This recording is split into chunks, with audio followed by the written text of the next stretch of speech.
Yo, what's good, y'all? I would like to welcome y'all back to episode 67 of the Von Talks podcast. Today, on which I'm recording this podcast, is May 29th, 2026. And first, I would just like to say shout out to my current, past, and new listeners. Y'all already know I highly appreciate you. Shout out to everybody listening to this podcast on their favorite platforms. Now, before we get into the show, make sure y'all follow me on all of my socials. You will be able to find them below. You can follow me anywhere because I am literally everywhere. You feel me?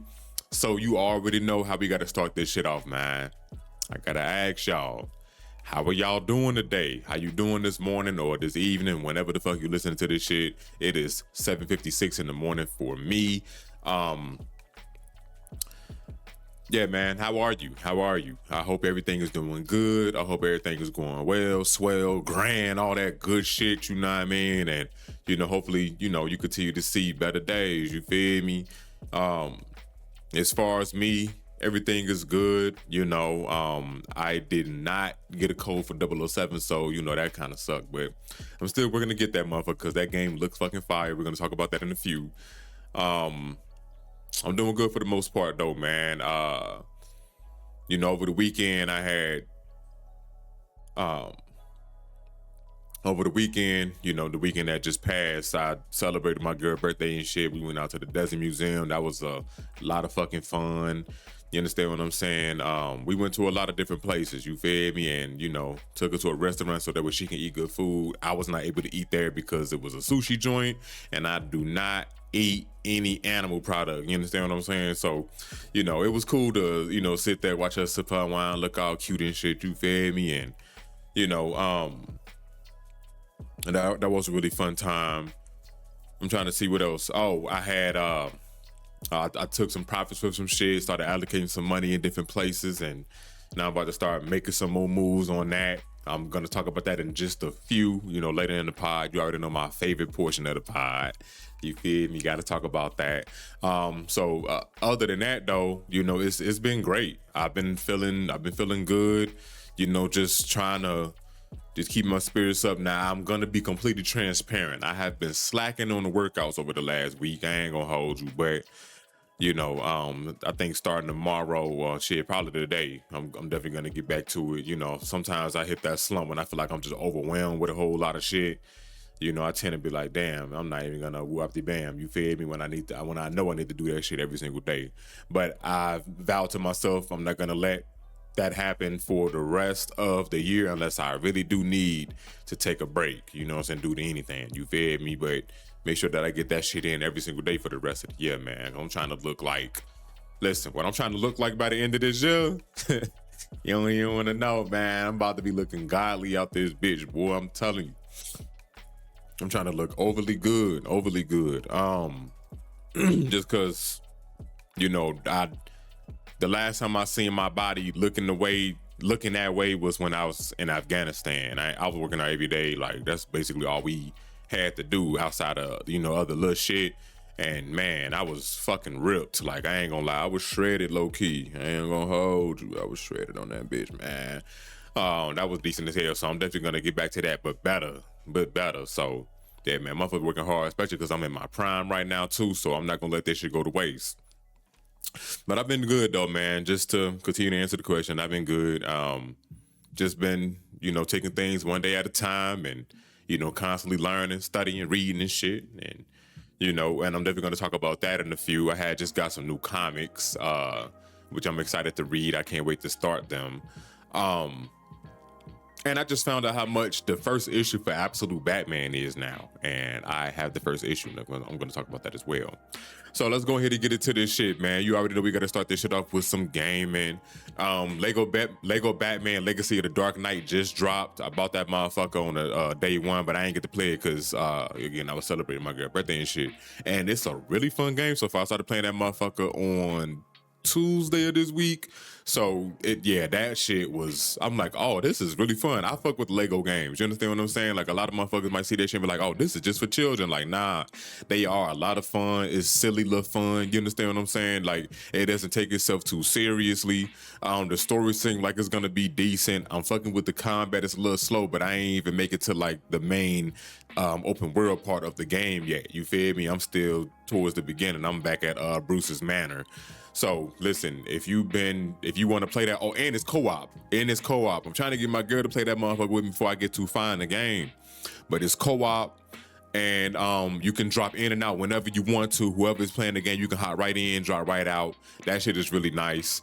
And at the very beginning of the game, you can play co-op at the start of that shit. So you ain't even got to worry about it, man. That Lego Batman Legacy of the Dark Knight is a lot of fun. So if you're looking for like a little chill vibe, the shit costs $70. I did pay the full price for it. You can definitely wait for it to go on sale, but I highly recommend it. But if you're looking for a real cool vibe, something chill to play, something that I don't want to take is, something that you don't want to take too serious, or something that you might want to play with your spouse or your children. Hey, it doesn't matter. Solo or playing with somebody else, the game is a lot of fun, man. And what I like about it too, it works very well single player, but you could tell it was built for multiplayer.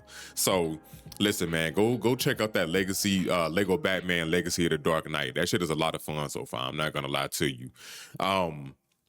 007, that just came out. That came out on the 27th. That came so 2 days ago. And I do not have the game because, all of these games that's coming out is still games that I want to get that I have not gotten yet.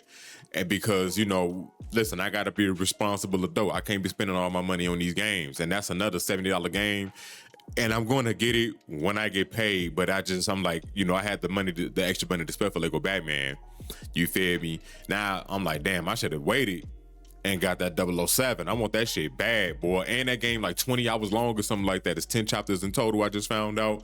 I'm like, oh yeah, this is right up my alley. And it looks really fucking good. The game was originally supposed to come out back in March of this year, but the developers, IO Interactive, the people that made Hitman, they made the 007 game. And it's called 007 First Light. They are the same people that made it. And listen, it looks like they did fucking wonders, but they delayed the game because when they showed us some gameplay originally, the frame rate was dropping like a bitch. Like it was like, oh, this is worrisome because I'm not gonna get a game in 2026 and the frame rate is looking like that. So they delayed that bitch until May 27th. And man, from all the gameplay that I've seen so far, but trying not to watch it so I don't get spoiled because I am gonna get the game. Man, that shit is looking phenomenal. I'm not gonna lie. It's one of the highest rated games of this year. I believe you got a 90 or 91. I think it's like between 90 and 92. I can't really remember, but it's between one of those scores. And there's another game that came out called Mina the Hollower. That is the highest rated game of the year so far. It's like a 2D top down joint. I'm gonna check it out. Hopefully I can catch it on the sale. It's $20 though, so I think I might spend that 20. Not bad at all. But I'm definitely gonna check that shit out. But anyways, back to the 007. It's looking really good so far, man. So I cannot wait to get that game. And when I start playing, I'm definitely gonna give y'all my first impressions on it. I did finish Pragmata. I don't know if I told y'all that last week on the pod, but I did finish Pragmata. Great game. It's only $60. It's from Capcom. And yeah, I highly recommend it, bro. It's a decent little story. It's nothing shocking all about the story for real. Basically it's about this guy named Hugh, and he got sent to the moon with his team to figure out what the hell was going on. I guess they was there to fix some shit, but it turns out that the robots that was on the moon that was created by this thing called it's basically like a futuristic 3D printer, and everything on the moon is 3D printed by this machine. And all of these robots that was there, I guess to help the humans that was there, they fucking went rogue because of this damn system called Edis that was implemented. That shit turned all the robots against everybody, killed everybody on the moon. So now Hugh and this little robot girl that he found called he named her Diana. I forgot what her original name was. It was like a letter and a couple numbers. Now they on the moon to try to figure out what happened on the moon and how they can stop the robots from attacking everybody. And I'm not gonna go any further than that, but the gameplay was fucking amazing. Love the gameplay. That was a standout thing for me. It's some sci-fi futuristic shit. You understand what I'm saying? The gameplay, like I said, the combat, fire. Like it ran smooth for the most part when I wasn't streaming, so I had to beat this shit off stream. But it ran smooth. The gunplay was fucking fire. It was a couple of weapons in the game that I felt like, that needed a little more oomph to them. But once I started using them a little bit more and upgrading them, I said, oh, okay, I'm starting to feel the difference in these weapons. And it's fucking fire, man. It feels like that the core thing that they focused on was the combat and the gameplay, and they executed that perfectly. I'm not gonna lie to you, bro. It's definitely a good 8, maybe 9, maybe 9. I'm not. It depends on who you talk to, but it's definitely a good 8, 8.5 for me. Decent ass game, man, and it's really, really good. I highly recommend that you go ahead and try that shit out. Brand new IP, and it worked, man. Capcom been eating this shit, boy. They got Onimusha. That's the last game they dropped in this year, I believe. They dropped Resident Evil Requiem. That shit was fire. Great game, 9 out of 10. They dropped Monster Hunter Stories 3. I played the demo. I talked about that. That's a really good game. From the demo that I played, I definitely want to finish the demo and get the game myself. Hopefully this summer, a lot of the gaming starts to slow down so that I can hit my backlog, at least for games that came out this year that I want to go back and play. So maybe I might be able to knock Neo 3 out the way. 007 First Light and Lego Batman, those are shorter games. I'm going to get those out the way. Mouse Private Investigator for Hire. That's like a 30-hour game, give or take. I'm gonna definitely get that out the way. And then we got Replace. That's a game that came out this year. I want to go back and play that. I need to get that out the way as well, man. So it's a couple of and then we got Alabaster Dawn. That's a game that's still in early access, but I can get it right now. Hopefully it goes on another sale so that we ain't gotta pay the $24.75. But I really do want to play that game. And then we got The Adventures of Elliot that's dropping on June 18th. Do y'all hear how many games that I'm talking about right now, bro? It's a shit ton of games that's dropping this year. And this is just the first half of the year. The second half of the year about to get even crazier. The first half of the year is crazy. Like I said, we might get a couple months in between. We like the late June, July, and then it's gonna start picking back up again with Marvel Tokenize dropping on August 6th. So I got a good month.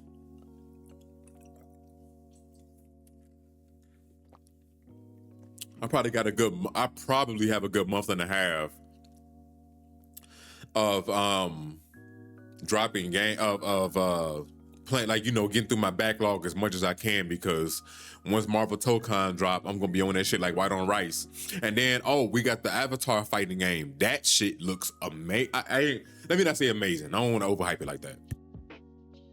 But Marvel Tokenize, the Avatar fighting game looks really fucking good. Go look up gameplay for it, man. I'm like, damn, they showed us Azula gameplay. I was like, wow. She looks like she's gonna be a fucking menace if she gets to the right hands. Toph looks good. Aang look decent. I'm like, oh yeah, and it's gonna be $30, so I think I'm gonna pick it up. I'm gonna skip out on Marvel on Invincible Versus. I'm gonna skip it on that game. Just because I want to play it, but I don't know if the community is going to be there. I think the better game is going to be the Avatar fighting game, because that's going to be more of like the traditional joint. Like it looks like it's going to be more on par with games like Blaze Blue. Like you got to know the combos. It's a little technical, if you will. So I think it's going to be more so on games like that.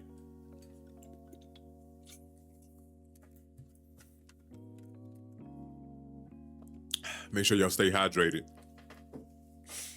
Bro, I'm on a roll right now.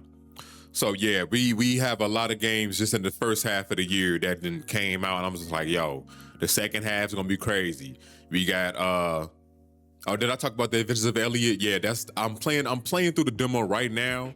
I'm looking to see if the combat is gonna get better. I'm liking what I'm seeing and what I've played so far, but I'm looking to see if the combat is gonna get a little bit better. Because right now it seems like I only have like one attack, and he just swipe from left to right or right to left. I have you looking at it, and I'm just like, oh, that's all he can do. So I'm looking to see how the combat evolves as I play through the game, and if it gets better, that's definitely gonna be a day one cop. That shit is looking good. Like I said, Alabaster Dawn, that's gonna be up there. That's up there as well for me. I definitely want to get that game. So I still got to put out content for Resident Evil 9 Pragmata. I'm going to be making content for 007 First Light. I want to make content for Alabaster Dawn because that is an indie game, and then Adventures of Elliot, that is made by Square Enix. So I want to make content for that as well. That's like 6 games that I want to make content for. Then I got to beat all these games, and then I don't think I'm gonna make content for Mouse Private Investigator for Hire, except for like streaming it. So I'm thinking I'm gonna stream it, get through that, beat that, and also Replaced. I think I'm just gonna stream that, get through that, beat that, if I go back and play those games. But that's when it's time for, like, you know, everything cool down. So I need to beat Lego Batman, and when I get 007, beat that as soon as possible so that I can get through games like either Mouse or Alabaster Dawn and the Adventures of Elliot. So yeah, man. And then depending on when the Avatar fighting game come out, I'm going to be playing through that as well. So yeah, man. So now going back to the second half of the year, we got Marvel ToeCon dropping on August 6th, and then we got Marvel Wolverine that's dropping in September, I believe, and then we got Phantom Blade Zero that's also dropping in September. That's a brand new IP, whole new game. What else we got dropping this year? Grand Theft Auto 6 that's supposed to be dropping in November 19th. A huge side of me is still looking for that game to get delayed because we ain't seen no gameplay for it. But they saying that promotion is gonna start ramping up over the summer months, so we'll see. We'll see. If we don't get a gameplay trailer or anything like that, that game getting delayed, bro. We ain't gonna see that bitch until 2027. And then I think what I know at the very end of the year, we're supposed to be getting a new Metro game. I think it's called Metro 2039. That's supposed to be dropping in the winter months, so I'm expecting between December and I believe 2026. I believe, yeah. So December 2026, I believe. If not, that's going to be dropping in between December, January, and February. We got another game dropping at the end of this year too. I forgot what it's called. And then we got a few indie games that's dropping. It's so many. It's so many. I'm trying to see if there's anything on that I have for demos that's dropping this year that I haven't played. I think that's it. There's more games coming out between these on the second half of the year, but it's gonna be a shit ton, man. We got so many great games dropping this year. Like it's really amazing to be a gamer. It's really amazing to be a gamer, except for these prices. And that transitions to me in my next point on this topic, and that's Valve. For those of you who do not know, Valve has raised their Steam Deck prices. Now, before I get into how much, and you probably already know, Nintendo, they raised their Switch prices by like $50 or whatever. It's like, okay, you know, that's crazy because they already launched their shit between $450 and $500, and now they raise it up another 50, and it's like for this old ass hardware for some shit that ain't really got no games for real, nothing that I'm really interested in. It's like, I don't know if I really want to get a Switch. You understand what I'm saying? So, you know, I was like, damn, this shit was already steep for that piece of hardware, but I guess, right? Before that though, Xbox raised their prices by like $50 to $100 or some shit like that. I think it was about like $50, but they raised their prices astronomically. I'm like, oh no, for their hardware and fucking insane nasty work, I won't be getting an Xbox anytime soon. Then Sony, they raised their PS5 and the PS5 and PS5 Pro prices by $100. So now the PS5 Pro costs like $900 or some shit, right? Then you go to Valve. They said this shit was effective immediately. And before I give you the price, I know I'm being dramatic as fuck, but before I give you the price, I just want you to take a guess out loud. How much do you think they raised the prices if you don't know? Don't look it up, just say a random number out loud. You know, by 50, you know what I'm saying, by $25. And mind you, the Steam Deck is 4 years old, I believe, 4 or 5 years old. Keep that in mind. Valve raised their Steam Deck prices by a whopping $300 for some hardware that is about 4 to 5 years old. Yes, you heard that correctly. $300, G. That shit is fucking disgusting. And I wanted to get a Steam Deck really bad, and I was like, well, let me not say really bad, but I did want a Steam Deck just to have it because I'm like, yo, I could probably get some gaming in when I'm doing such and such, right? Whatever the case may be. By the time it was time for me to get ready to get a Steam Deck, that shit was sold out, and they said it wasn't going to be making any more. You know what I'm saying? It was going to take some time for them to start up production again, right? Especially because of the RAM prices going up, and this is one of the things, and this is one of the reasons why. You know what I'm saying? This fucking hardware is so expensive. RAM is going up. You understand what I'm saying? And the production for these consoles, for these handhelds, and all of this shit is going up as well. And now, and also inflation is on the fucking rise. That shit is up astronomically right now. We're gonna talk about that a little later as well. But Steam, since they went up by $300, now you might be like, well, shit, how much did it cost before? And how much is it now? Well, I believe the 1 terabyte OLED version for the Steam Deck is $900, damn near $1,000 for that motherfucker, man. And I think the 512 gigabyte version is like $750 or something like that. So overly expensive, and I will not be paying for this shit. Like, I'm out, bro. Like that's like TBA said, that's too rich for my blood. Real shit, that's too rich for my blood. I ain't gonna lie to you. $900, that's overly expensive for some shit that came out back in 2022. Man, hell no. So now y'all know Valve is supposed to be releasing the Steam Machine, and the Steam Machine, at first, motherfuckers ain't really know what it was gonna cost because of the RAM prices, and people started speculating. Okay, well, because of the RAM prices, this shit might be $800 maximum. You understand? Or maybe minimum, depending on who you ask, but maximum this shit might be $800. You understand what I'm saying? Maybe $9. But now, and I had said in one of my videos, and I meant to, and I undershot it. I meant to say a little bit higher. But now that the Steam Deck is $900, you understand what I'm saying? That means the Steam Machine might drop between $1,100 and $1,300 for some shit that you can't even upgrade yourself. You feel me? Bruh, this shit is I ain't gonna lie, this is some wild shit, bruh. Like I said, I wanted to get one, but I'm not getting one anymore. I'm not about to pay $900 for that shit. I might as well. And whenever they drop the Steam Deck 2, I don't know when that's gonna be. I'm pretty sure that's gonna be way further out now because motherfuckers ain't trying to pay this overly expensive ass prices.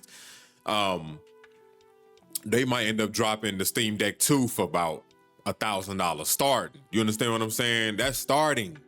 So I'm thinking the Steam Deck gonna be like $1,100 to $1,300, man. Like bare minimum.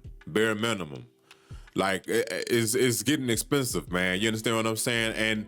And like gaming as a whole always been a luxury, but even people on the lower end when it comes to salaries, they was able to afford one console, a couple games here and there. You understand what I'm saying? Now motherfucker can't even afford shit to play the free games.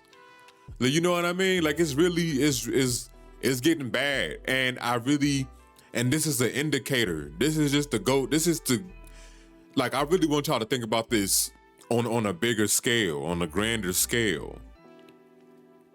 If gaming is going up like this because motherfuckers are already trying to charge $80, and I think that's how much the base version for Grand Theft Auto 6 is gonna be. Hopefully not. Hopefully it's gonna be 70. You know what I'm saying? I would love to see 60, but hopefully this shit's gonna be 70. You understand what I'm saying? They make it a little more affordable for folks because they see how the economy is, but they don't give a fuck about the economy. That's a rich ass billion-dollar company. They don't give a fuck about people at all. They just want to put out the product and when we get them their money for it. That's it, that's all.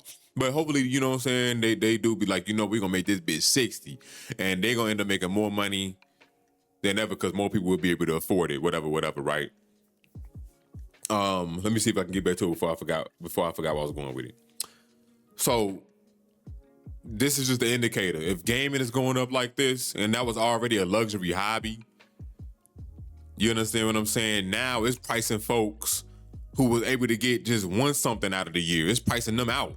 You understand what I'm saying? It's pricing out a lot of game. Like this shit, like with everything that's going up around us, it's pricing a lot of people out of a lot of markets. You understand what I'm saying? That's why it's bullshit that you got to be an accredited investor, which means that you got to have at least $250,000 in investments in your portfolio to be an accredited investor to gain access to like companies that pre-IPO. So say like Ripple that holds XRP. You know what I'm saying? They only a certain class of people can get into pre-IPO, or let's just say, think about it, you was able to get into Uber pre-IPO, or let's go to a larger name company. Like think of you able to get into Apple pre-IPO or something like that. You understand what I'm saying? Or well, I don't know, maybe a newer company. I don't even know a newer company that I can get into. Oh, Airbnb. If you was able to get into that pre-IPO, whatever the case may be, right? You have access. You can invest early. Then when the IPO launches to the rest of the world, every you know, the profit goes up. You better take profit. You got more money and shit like that, right? Everything is pricing the average motherfucker out of a lot of these markets. You understand what I'm saying? That's basically where I was going with that. And people don't even have access to gain extra money. You understand what I'm saying? Because of these weak ass rules and requirements that you need to be able to invest in shit like that. We're gonna talk about that a little later.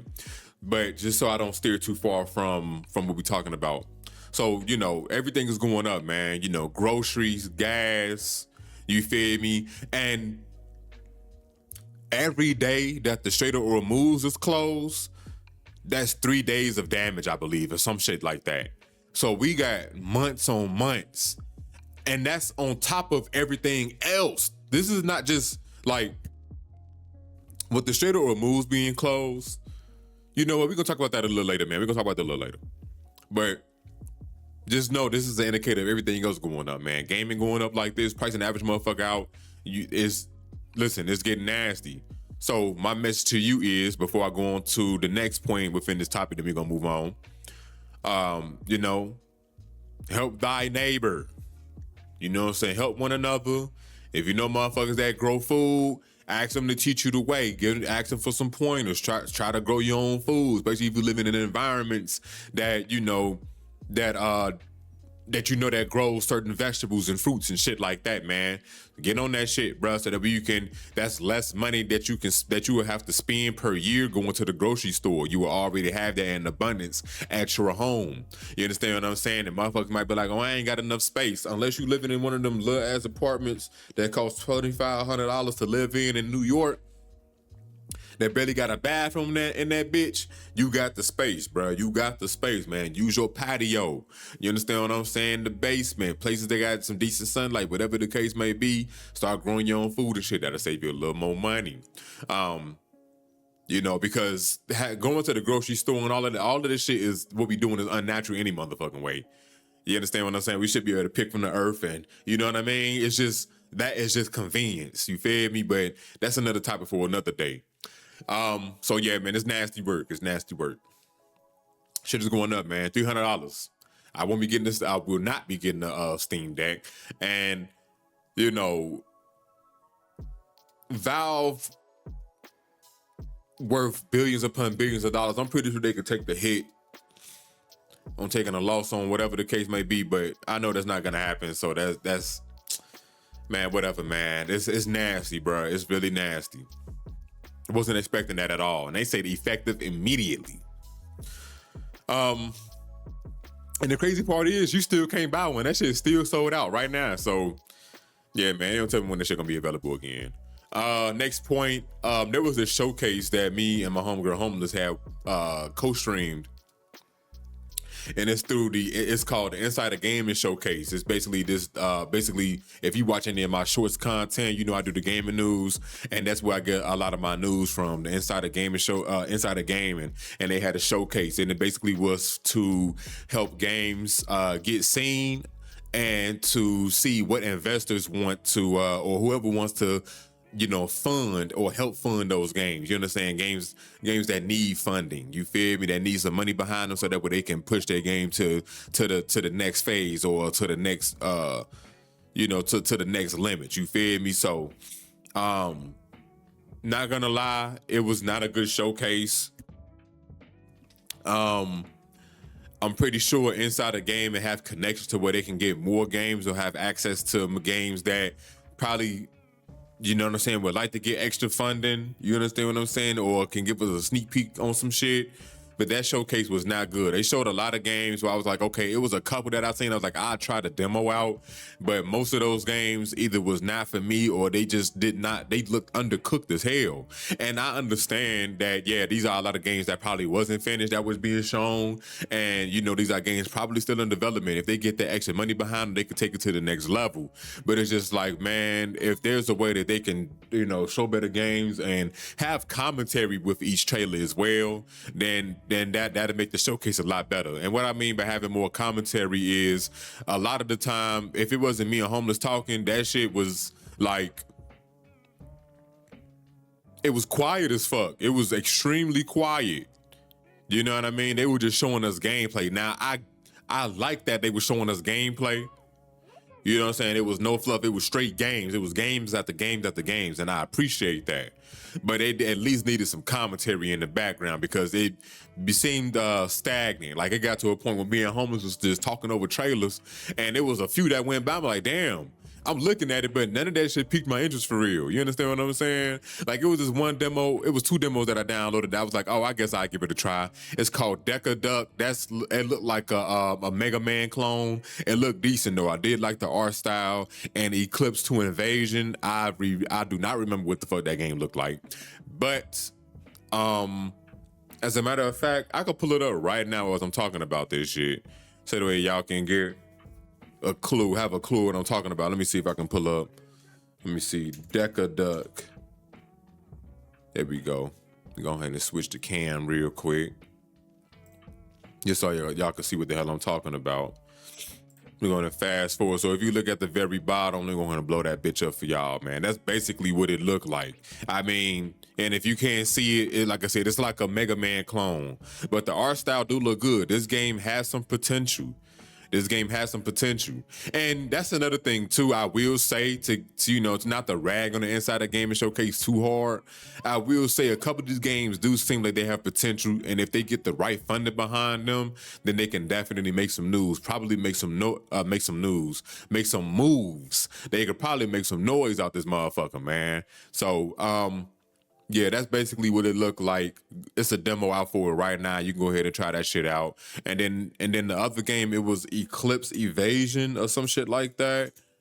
Let me see. Eclipse Invasion. Let me see. Invasion of Darkness. And again, it's a demo out for it. I like the little top-down view games. This definitely piqued my interest a little bit. I'm like, okay. And it got 86. It has 86 reviews, and they're saying it's very positive. And again, I like games like this, so I'm definitely gonna be trying this shit out. The demo came out on, it's supposed to be releasing on June 7th. So that shit right around the corner. So I'm definitely gonna get this shit a try. I'm gonna see what's to it for sure. It looks interesting. Let me go ahead and blow that bitch up for y'all real quick so that way y'all can see it. So if you're interested in games like this, go ahead and try that shit out, man. It's a game that I was playing with the homies, Sully and Psych. It's called Dark Haven. That shit looked like it was a lot of fun. I hopefully, you know, that game continues to progress through development and shit like that, and we start to see more gameplay with it. Because I'm like, okay, a few more tweaks here and there, add a little more things to make the world feel more alive, and you have something here. So yeah, I'm definitely interested in Dark Haven. I cannot wait until we get a release date for that for sure. I don't know what the fuck we looking at right here, but yeah. Definitely interested. So go ahead and check that shit out, man. If that interests y'all, man. Inside the Gaming Showcase, definitely got to get better though, man. That shit was a 2 out of 10. I ain't gonna lie. But I get the point of the show. They just got to make it a little bit better. All right, moving on to movies, boy. We yapping today. We yapping today. Moving on to movies, man. We ain't watching no movies. Well, did we watch a movie? We watched, I think it was Insidious, The Last Rites. That was really good. And we finished The Boys season 5 finale. We finished the season 5, man. And Season 5 was good up until the very, very end. Up until the very, very end. So if you have not seen season 5 of The Boys and you are interested, I'm going to say right now, spoilers. I'm going to be talking about spoilers. I'm going to be talking about spoilers. I'm going to be talking about spoilers. So you might want to go ahead and fast forward this shit right now. At least by a couple minutes, bro. At least by a couple minutes. So, The Boys. Good season. Good season. I like when it got towards the end, I was like, I like how this is ending. And then once it ended, I said, oh, I don't like that very last part. So even though like, I'm gonna explain. So really good show. Y'all already know they was on the road to kill Homelander. You understand what I'm saying? They fucked around, got the virus, they made the virus. Buddy who they had making the virus, his daughter had came back, saved them, they got up out of there, they let them go. But they was like, yo, Butcher was on his same mission. Hey, we could kill every soup on this bitch, including me, because if you don't know, Butcher had got powers and he ended up becoming a soup. Butcher like, man, we can kill every soup on this bitch, boy. This whole planet can be gone. Then they was like, well, shit, if we could, would this affect humans too? He was like, we don't know. So they tried that shit out. They tested it out on some they tested that shit on some soups that basically that nobody really cared about. They had like a content creation house. That shit was funny as hell. But they tested it out on some niggas in there. That shit worked. They caught Soulja Boy. They tested it out on him. Apparently, it did not work on him because he had the original V, which they call V1. And if you got V1, that's what make you immortal. And that's one of the reasons why Homelander was aging, because he did not have V1. He was basically the perfection of, you know, what they wanted in the soup, but he was aging, so he was gonna die, you know what I'm saying, of old age. Thankfully, he died another way, but I'm gonna get to that a little later. So, you know, they tested the V1 and shit like that. You know, they got it. I'm just gonna fast forward this shit because I'm not gonna explain everything. They found an antidote. They realized, okay, this is how we're gonna kill everybody, or whatever the case may be.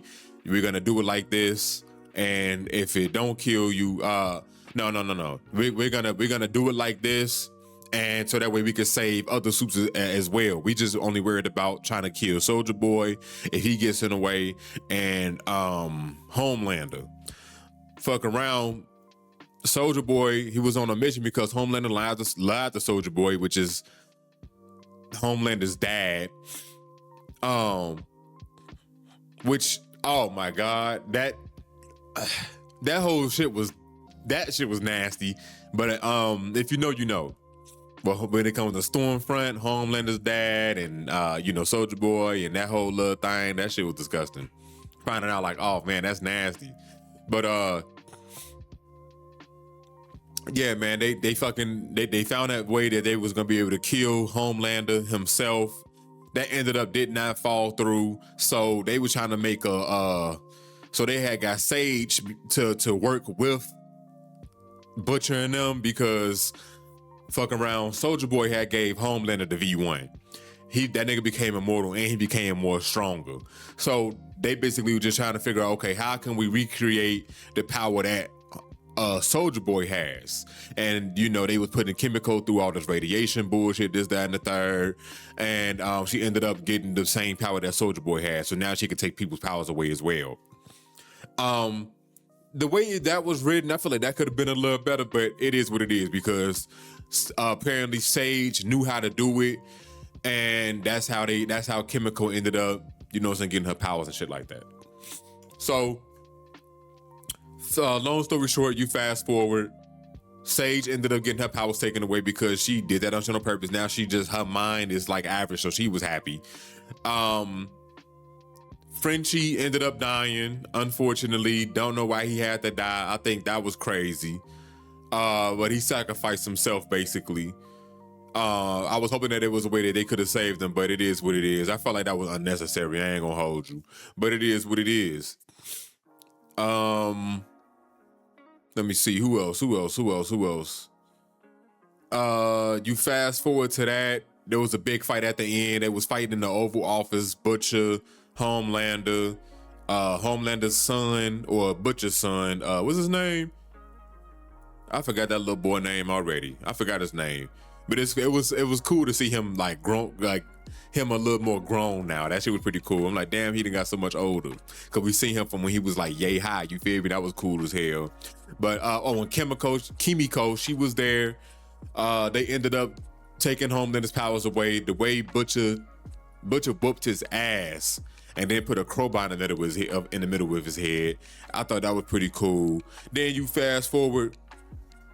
Because Butcher ended up getting his powers taken away and Butcher's son, right?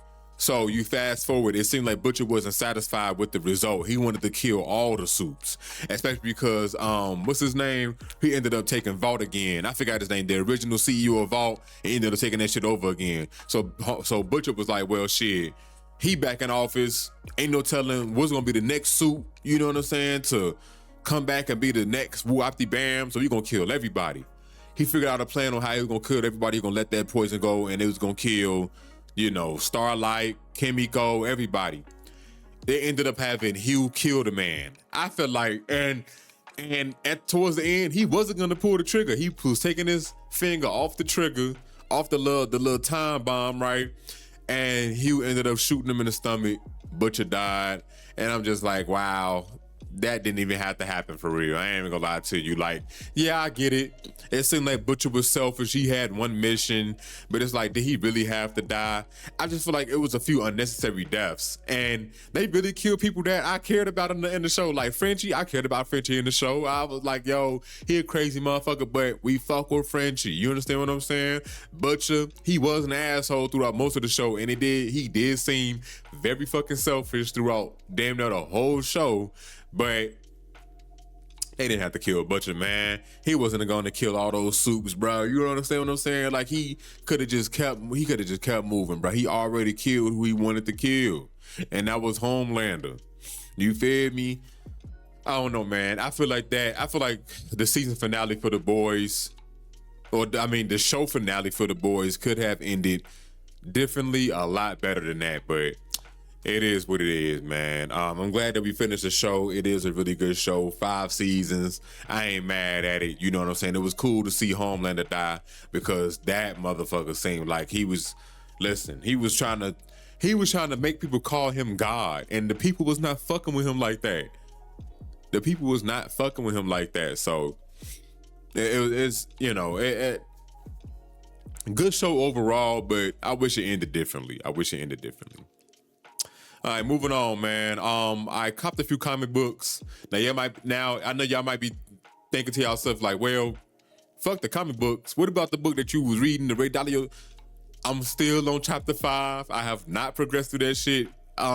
Because one of the reasons why, because I went through the slump of not having my my time block set for me to read and do other shit. So, you know, I've been lollygagging, doom scrolling a little more than usual. You understand what I'm saying? So, you know, I just been slacking, but I'm going to pick it back up over the weekend for sure, and I'm gonna get through that book so the way I can get through these comics. Then I'm gonna get into some black literature and all of that shit. You understand what I'm saying? So, you know, my goal was to read 80 books this year, and I'm gonna read 80 books this year. That's comics and fucking included. You feel me? I'm gonna get through it, man. But I did get a few new comics. So I got the first issue. This is what I wanted to talk about earlier. I got the first issue of Absolute Batman. I want to get the rest of them, and I'm pretty sure they cost a little bit, but I definitely want to get them. They're not reprinting those right now. So the first issue of Absolute Batman, which I did get when it first came out, I bought that bitch for $5. Guess how much that shit costs now? I seen in the store, the first issue of Absolute Batman costs $149. Yes, you heard that correct. That shit costs $150, boy. So I went on eBay to do some research and to see, like, damn, well, let me see if this is matching up with, you know, there's people selling the first issue of Batman for $150, $200, $300 right now. I'm like, damn, nigga, I hit the jackpot. So And I got the first issue of Absolute Wonder Woman. I have the first issue of Absolute Superman. I have the first issue of Absolute Flash, and I have the first issue of Absolute Green Lantern. So I have the first issue of a lot of these joints. There was the first issue of The Punisher that I saw in the store, and I was gonna cop that, and I wish I did. But if I see that joint in the store, I'm gonna get them bitches. I'm gonna get that bitch. But it's the first issue of The Punisher. It's just called The Punisher. I don't know if they reboot anything. I'm a casual comic book fan, but I want to get more hardcore with it. You understand what I'm saying? So, you know, I didn't want to read through it and, you know what I'm saying, just give my mind a little more inspiration and shit, man. It's been a lot of fun reading Absolute Wonder Woman. I'm still not finished reading those issues, but I'm getting closer and closer. But I have the Battle Beast joint from Invincible. I think that's one. I think it's cover D. I think that's the first issue of that. That was $20. So I say, you know what? It's 20 now, and I ain't no telling how much this shit is gonna be further down the line. So I'm gonna go ahead and buy that bitch. So I bought that hoe. I bought a comic. Let me see. I think it was volume 1, but it's Green Lantern War Journal Contagion. I was flipping through it. I said, oh, this shit look fire. So I got that bitch. And I got Flashpoint Beyond. It's a Batman joint. That cover looked fucking fire. I said, you know what? I'm going to go ahead and buy this shit too, just because the cover looked good. And I started flipping through it, just without spoiling myself. I said, oh, this shit look like it's going to be lit, boy. So I cannot wait till I read through that. I'm going to definitely be getting more Wonder Woman comics because she's one of my favorite superheroes in DC. So I'm definitely gonna be getting those. I can't wait. Let me see. You know what I want to see? I want to see a black Wonder Woman. Like she's from, I don't know, like an island or like she from a country somewhere in Africa, you know, kind of on some Wakanda shit, but you know, it's all women that's there. You understand what I'm saying? And she black. I want to see that. That'd be lit. Maybe they got something like that. I don't know. But I want to see that, though. I want to see that. Or just a black Wonder Woman. Just the character, but black. You understand what I'm saying? I would like to see that. Let me see. So from what I can remember, that is what I bought so far. The covers look good. And that's another reason why I got the Green Lantern joint. I believe that's John Stewart, the Black Green Lantern. I believe that's why I got that motherfucker. Not because he black, but because like the cover looked fire. And I was like, yeah, I can't wait to read through this shit. So I'm definitely going to be going to the, I need to make sure I hit up Free Comic Books Day or make sure I get, you know what I'm going to start doing?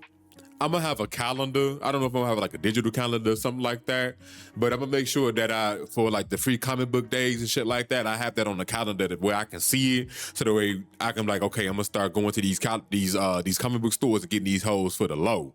You feel me? Because I got a lot of comics last year for like $2-3. You feel me? I was like, damn, got some free joints, but I got a lot of shit that was like $2-3. And you know, you get a few of those and they add up pretty quickly, but you come out with so many books. And I love that. You feel me? So yeah, man, I can't wait. So I'm gonna go back again when I get paid, just to see if there's anything else that I want to get. I want to get more Marvel stuff because I have a shit ton of DC comics, so I want to get more Marvel stuff. Like I have Ghost Rider, I have I need to get Planet Hulk.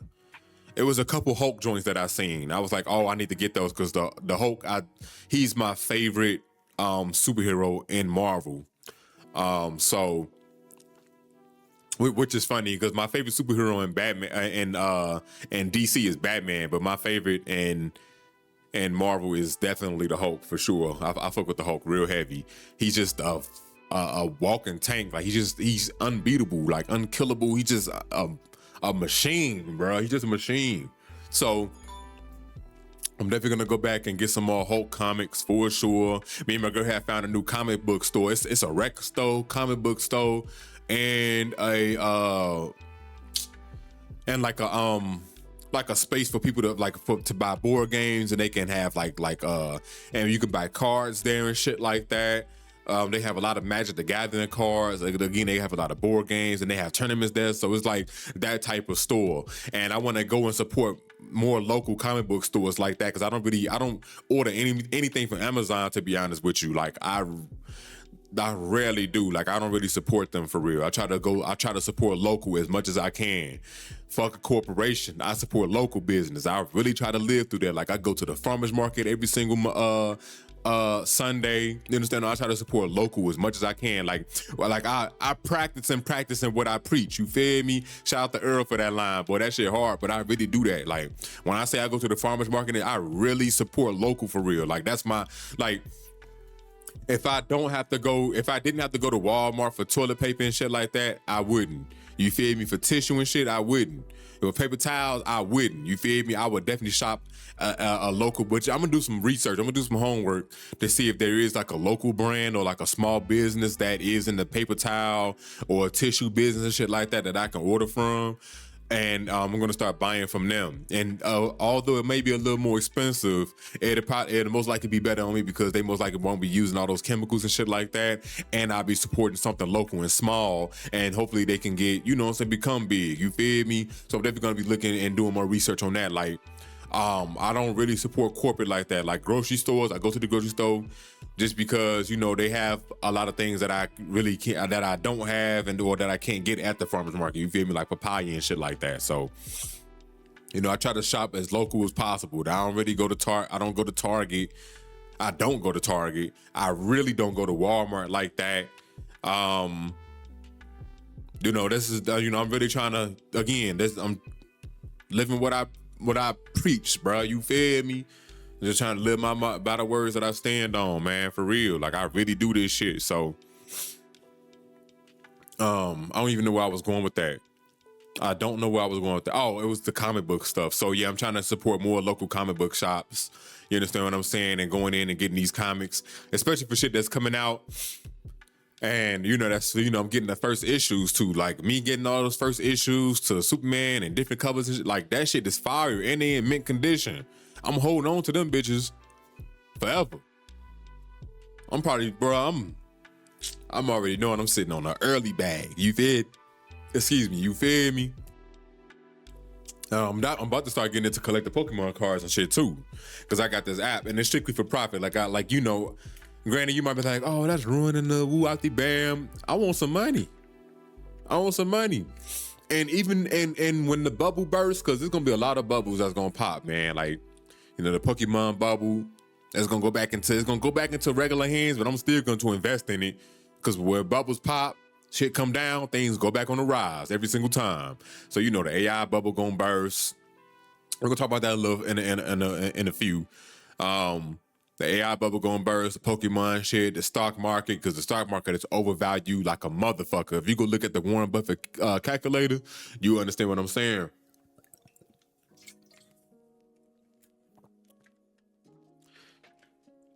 Make sure y'all stay hydrated. Yeah, man, it's just, I want to support as much local shit as I possibly can, as I possibly can, man. Like, and me being vegan, like I already don't, or plant-based or whatever, I don't eat no animal products. Me doing that already, I'm already supporting local shit. You understand what I'm saying? Like, I'm not going to Arby's or any fast food chains, not doing that shit, period. Now I'm done with the fast food, been done with the fast food for a long time. I'm not going to like places like Red Lobster and Olive Garden and shit like that. I'm already not going to these places. So, you know what I'm saying? That already helps me, you know what I'm saying, pushing me to support, you know what I'm saying, smaller business, family-owned restaurants and shit like that serve vegan meals and shit, like Ethiopian spots, some Mexican joints, you understand what I'm saying, and wherever else that serve, you know what I'm saying, plant-based meals. So, you know, I'm more and more, I'm living what I'm talking. You understand what I'm saying? More and more. You know what I'm saying? I'm just setting myself up for it. You know what I'm saying? Building that discipline and all of that shit. You understand what I'm saying? More and more, I'm constantly doing that shit, man. So it's decent out here, bro. It's decent. Let me see. So yeah, those are basically what it is. I can't wait to start reading them. Once I'm done reading the Ray Dalio joint, I'm gonna get right into reading my comics. I might end up reading all of them. And for the ones that I don't have complete issues to, if I don't have the volumes for them, then I'm definitely gonna be You know what I'm saying? Look, going online and reading the rest of those comics. So I cannot wait, man, to get into those comics, because most of those shits I'm already knowing is fire. But I'm gonna be collecting volumes, omnibuses, and first issues to shit. First issues to shit. Even if I don't get all of the comics, at least I had the first issue for it. You understand what I'm saying? And then if I want to collect the rest, then I will. You know what I'm saying? I know for some I'm going to have complete volumes, like volumes 1 through 8 or whatever the case may be for a lot of these comics. But I'm definitely going to be getting a lot of first issue things for sure. Like I want to get like the silly comics and shit, like the, Sonic versus, or Sonic helps out Marvel or something like that. You know what I'm saying? Shit like that. Or Superman versus Spider-Man or whatever. I seen those comics in the store and I was like, oh, I got to get these. I'm going back for sure. For sure. So yeah, man. That's basically all I have with it when it comes to books and comics. I'm excited to read those, man. I got some really good pickups, so those are very exciting. I'm so glad I'm like getting back into reading comics and collecting comics and shit like that, because that's one of the things that I wanted to do when I was a child, but niggas grew up poor. So you had to pick between me. I chose video games over reading the comics. You feel me? But I definitely wish I would push more to read comics and shit like that as a child. But my mind wasn't really there. You know what I'm saying? My first comic that I ever read was The Death of Superman, which I do have. I saw it in the store and I was like, oh, I showed my girl. I said, this is the first comic I ever read. So I had to pick that up. I was so excited. So that shit was decent. Now, moving on to one of my favorite portions of the pod. It's that music. We listen to that music, man. Hey, so Freddie Gibbs, that nigga just dropped 3 new songs. They call Immigrants, Rabbit Mode, and Action. AXXTION. I listened to all 3. The Rabbit Mode and Action, I'm gonna have to listen to those a couple more times, because I think those are 2 songs that are gonna grow on me. I believe Action, that was more like a reggaeton type joint, and he was rapping over it. Sound good, but I was like, nah, I'm gonna listen to it again. This might have to grow on me. Immigrants, that shit was fire. He rapping about some real shit. He talking his shit on there. When I listen to Freddie Gibbs, and I've been a fan of Freddie Gibbs since like, let me say like 2012, 2013, really since 2014 when Pinata dropped. But I've been a fan of Freddie Gibbs for some years now, well over a decade. And now, me listening to damn near everything that he dropped. Now I say damn near because I ain't heard everything, but because there's a few albums I need to go back and listen to and see what I missed out on. You know what I'm saying? But out of everything that I've heard, because he doesn't have not one bad album from everything that I've heard, but from everything that I've heard, it always draws the question for me, like, why is this nigga still rapping? Why do he continue to rap? Why do he still, like, and I love it. I love that he putting his all into it. I love it. But it's like, what more does this man have to prove when it comes to this rap shit? You understand what I'm saying? Like, he's already one of the greatest rappers of this generation. He's one of the GOATs, easily. You know what I'm saying? Pinata dubbed him that. Then he got classics like Alfredo. You understand what I'm saying? Like, and Bandana. You know what I mean? He has arguably three classics under his belt. Bandana, Pinata, and Alfredo. It's just like, damn, bro, he consistently put out good raps. He consistently rap good. It's just like, bro, why this man still rapping? He don't have to. I'm pretty sure at this time, at this point in his career, you don't have to rap if you don't want to. But you could tell that he's genuinely passionate about this rap shit. And I love that. I love, as an artist that just show that much passion with their craft, because it just make me appreciate their art more. You understand what I'm saying? Because I shouldn't be more passionate than the motherfucker that's making the art. You feel me? So it's just like, damn, bro, like, Freddie Gibbs is consistently putting out good raps, consistently, showing that he can run with the best of them. You understand what I'm saying? He can hold his own weight against any rapper in the game. You know what I'm saying? Prior to him and after him. Like, it ain't like he a great big beat picker. He has the voice. You feel me? And as he gets older, you know, I think he in his mid-40s now. You can tell like he getting older now, you know what I'm saying, compared to when he was in his 30s and shit. Like he just sound like he like a 40-year-old nigga now. You understand what I'm saying? It's just crazy hearing that evolution with Freddie Gibbs, man. He been rapping good for so long, and I hope he never stop. Like I was just telling my girl, like, man, I hope niggas like Westside Gun and Freddie Gibbs, I hope these niggas rapping till they 80. You understand what I'm saying? Like I don't ever want to hear like. I don't ever want for these niggas to stop rapping. You feel me? I'm gonna always want to listen to what they gotta say, just because of how they do it, and you know, saying the reason behind they do it. You understand what I'm saying? Like we might shit. Jay-Z might be the first rapper to be 70 years old to put out an album. I don't know if anybody been that old to put out a rap album and go on tour and shit like that and really be in the booth and rapping that shit. I don't know if we ever had that, but Jay-Z pushing 60. So he might drop an album when he's 70, 80 years old. I think that'd be great to see. And I hope we see a lot more of that. Like when Freddie Gibbs turned 80 and shit like that, and you know what I'm saying? And a lot of the other rappers that's like 80, I want them to put out, but like, yo, this is gonna be my last album. 80 years old, 85 years old. This is my last one. You feel me? 60, 70 years old. This gonna be my last one, man. I ain't gonna lie. I would love to see that. And they go on tour for the last time and they just, you know, flown to the wind on some whimsical shit. You feel me? On some this is my legacy. I'm laying it down. Like, I would love to see that, bro. So that nigga Freddie Gibbs never disappoint, man. I ain't gonna lie to you. He one of my favorite rappers of all time, one of my favorite artists of all time. Like, there's not too many people that can go against his discography alone. Like, his discography is just top tier. It's top tier, bro. It really is. It's top tier. And there's not too many people that can really be like, yo, this nigga discography is way better than Gibbs. Like, you know what I mean? Like, if we just go back, go all the way back, just go all the way back. Go all the way back. Like I said, some of these I still need to listen to. Like, I need to go back and listen to his first joint that he dropped in 2009. Midwest Gangster Box Frame Cadillac Music. Don't know why that shit is all together, but I got to listen to it. I got to go back all the way. And you could tell the passion was there since then, right? Heard a couple songs after. I was like, damn, this nigga always been rapping good. Did not hear Straight Killer, but I need to go ahead and listen to that. Babyface Killer. I listened to this when it first came out. My daddy homie.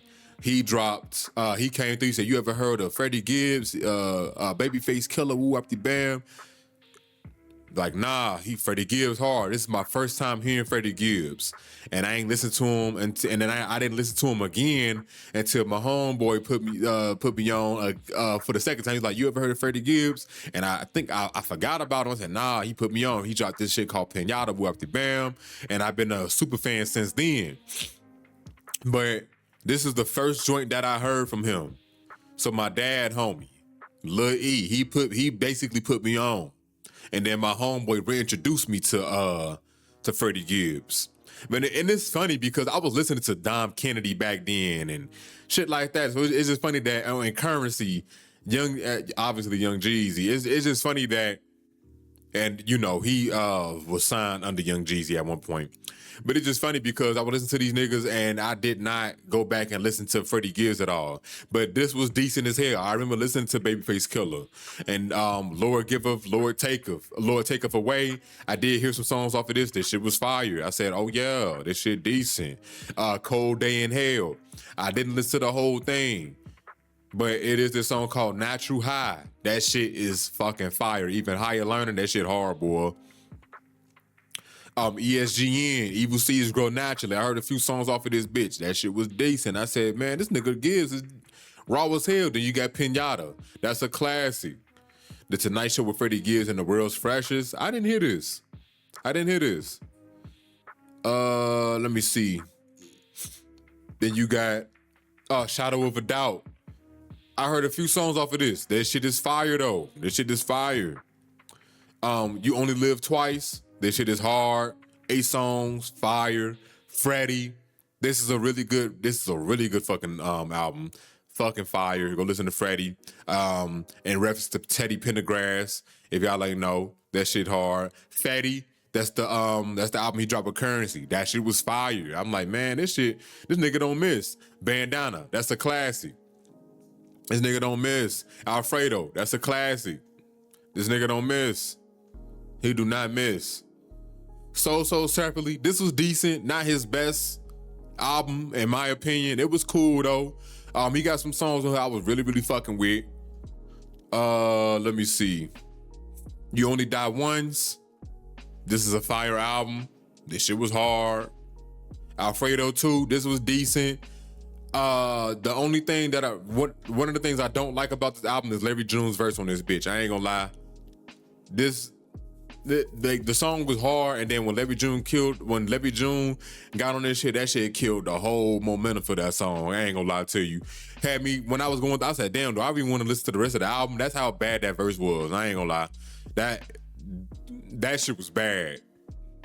I'm being a whole hundred with you. That was one of the worst. That shit was terrible. I ain't gonna lie. It was bad.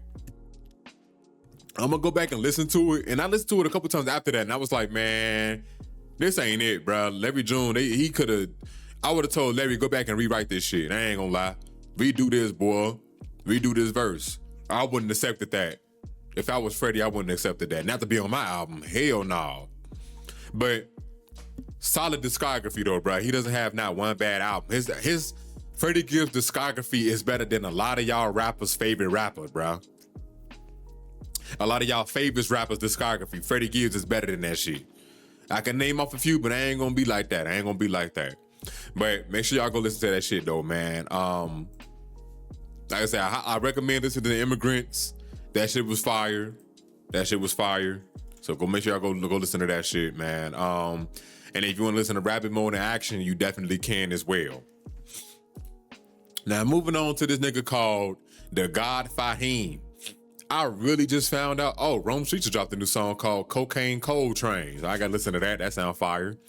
But The God Fahim, he just dropped a new album. This man, I just found out about him recently, and apparently he's a legend from Atlanta, and he makes majority of his own beats. I think he's been making music since like 2009, if I was to go back in his discography. But he has over like 1,000 songs, over 100 projects. His shit go back before 2017. I think he been making music since like 2012, 2011, I think 2009 if I'm not mistaken. But he been making music for a very, very, very long time. And I'm just like, damn, over 100 projects? I want to listen to him, but that's a lot of music. I don't know if I'm able to do this. But he make a lot of his own beats. The man can rap. I haven't heard a bad song from him yet. And he's heavily inspired by anime. Like this new album that he dropped called Dump God, Hyperbolic Time Chamber Rap 2. You already know, Hyperbolic Time Chamber, that's from Dragon Ball Z. So it seems like he's very heavily inspired by anime, especially when it comes to like his cover art and stuff like that, and the names of his albums. This shit fire, man. So go listen to Dump God, Hyperbolic Time Chamber Rap 2. I'm definitely gonna be taking a gander on that, either sometime today or tomorrow. But I fuck with him though. I fuck with his music for sure. He always dropping shit, man. Let me see. How many albums did he drop this year already? Yeah, and let's see. I said this year already. So I'm gonna go back and count, and this is gonna show you how consistent this man is.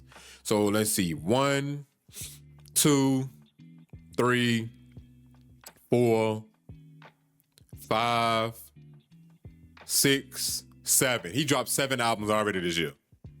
So that's telling you how consistent this man is and how much music he's gonna drop for the rest of the year. You understand what I'm saying? He be going crazy. So go listen to The God Fahim, Dump God, Hyperbolic Time Chamber Rap 2. Now I'm pretty sure it's gonna be decent. Now, I'm gonna be playing a song for y'all.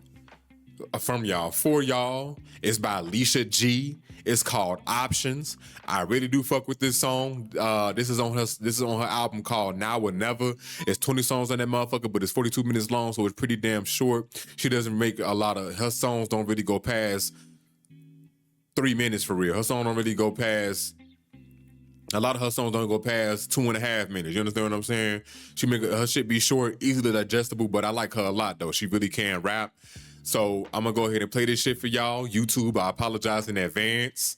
You won't be able to hear this shit. but this is called, but her name is Lisha G, Lisha, capital G. The song is called Options. This is my favorite song off of the album so far. And here we go. And that was Lisha G, Options. That shit is so hard to me, bro. That shit is so hard to me. I don't know what it is. When I first heard Lisha G, like when her songs first came on, and actually no, because I'm always looking for like new female artists to listen to. So I I was like, who is Lisha G? I like the name, so let me go ahead and check her out. So I heard Groovy Step and shit. And one of the first songs on there, I was like, I ain't really feeling this. I was like, man, this shit, I don't know, bro. I ain't feeling this shit at all. I ain't gonna lie, this shit is not that good. But then I started listening a little more, and then, you know, I started to like hear the sound, really started to feel the shit, started seeing the vision. I said, oh, you know what? I get it. So a lot of her shit started to grow on me, and now I'm a fan. I ain't gonna lie to you. I'm a fan of Lisha G now, bro. And whenever she put out anything, I'm always down to listen to it. She going on tour right now. She's gonna be on tour right now with Mike and Earl Sweatshirt. And I wish she came to where I'm at, because I would love to hear her perform, especially Options, because I know that shit word for word. That'd be raw as hell to, you know what I'm saying, to listen to that shit and rap along with the lyrics with her. You feel me? That would have been raw as hell, man. I fuck with Lisha G heavy, man. She raw. I ain't gonna lie to you. She hard. Shorty can really rap. She can really rap. And I like her style. She different. She ain't trying to do the deep voice shit like her. She really rap like this. You feel me? Like she, like I said, she different. She got her own style. She ain't trying to sound like nobody else. And the way she flow, I ain't really heard nobody flow like her before. I ain't gonna lie to you. Like, boy, I been gone. You ain't got no hold on me. He trying to get high. I think I think that shit, it ain't no red light. No, this ain't no red light. It would never stop with me. And then her ad labs cooking. Like, ain't nobody rapping like her right now. You understand what I'm saying? Ain't nobody rapping like her, bro. And if I was to hear like this type of flow from anybody else, I'ma instantly assume they copying Lisha G. She unique as hell, boy. Go listen to Lisha G, man. She raw as a bitch. I ain't gonna lie to you. I fuck with shorty music, man. So that's it, man. That's basically what I got. I'm gonna try to be a little better when it comes to the music stuff. It's just, you know, all this other stuff that I got going on that I'm trying to accomplish and get through and shit like that. It's a lot. So, you know, listening to new music, even though that's the lowest form of, that's the lowest effort way that I can consume entertainment, I still like to listen to songs, dissect the lyrics and shit like that too. You know, so listen to what they really got to say. So, yeah, man, I'm definitely gonna get a little better with that. But go listen to Lisha G, man. She hard. I really do fuck with her music, for real. And I believe she's from New York, if I'm not mistaken. That's another thing. I'm like, oh, she's from New York? Decent as hell. I don't know where she from. I don't know where she from exactly. I think she's from New York. At first I thought North Carolina. I think she's from South Carolina. I don't know where I read that she was from New York at. I don't know where I read that. I think she's it's either South Carolina or New York. It's one of the two. I want to say South Carolina, but I'm not too sure. I think it's South Carolina though. I think it's South Carolina. So if that's the case, I'm checking her little credentials right now. I'm trying to see if she got it. Like, yeah, I don't think she got her shit up there. All right, so it is what it is. I don't think she got her shit up there. So, yeah, man, one of those two places, regardless of where she from, shorty raw as hell. She can rap. I fuck with her music heavy, man. So, moving on, you already know what we about, bro. We about to go ahead and get on this goddamn, the miscellaneous topics. I got a few things for y'all. Nothing too heavy, you know what I mean? This is the portion of the pie where I'm not gonna spend too much time talking about it, but I will give like my little 2 cents on it. So first up that we have, you know what? Y'all might want to actually see the article. I actually might want to see the article. So let me go ahead and pull that up. So right now, U.S. green card applicants will now have to return to home countries to apply DHS. DHS says. I don't know why I read that like that.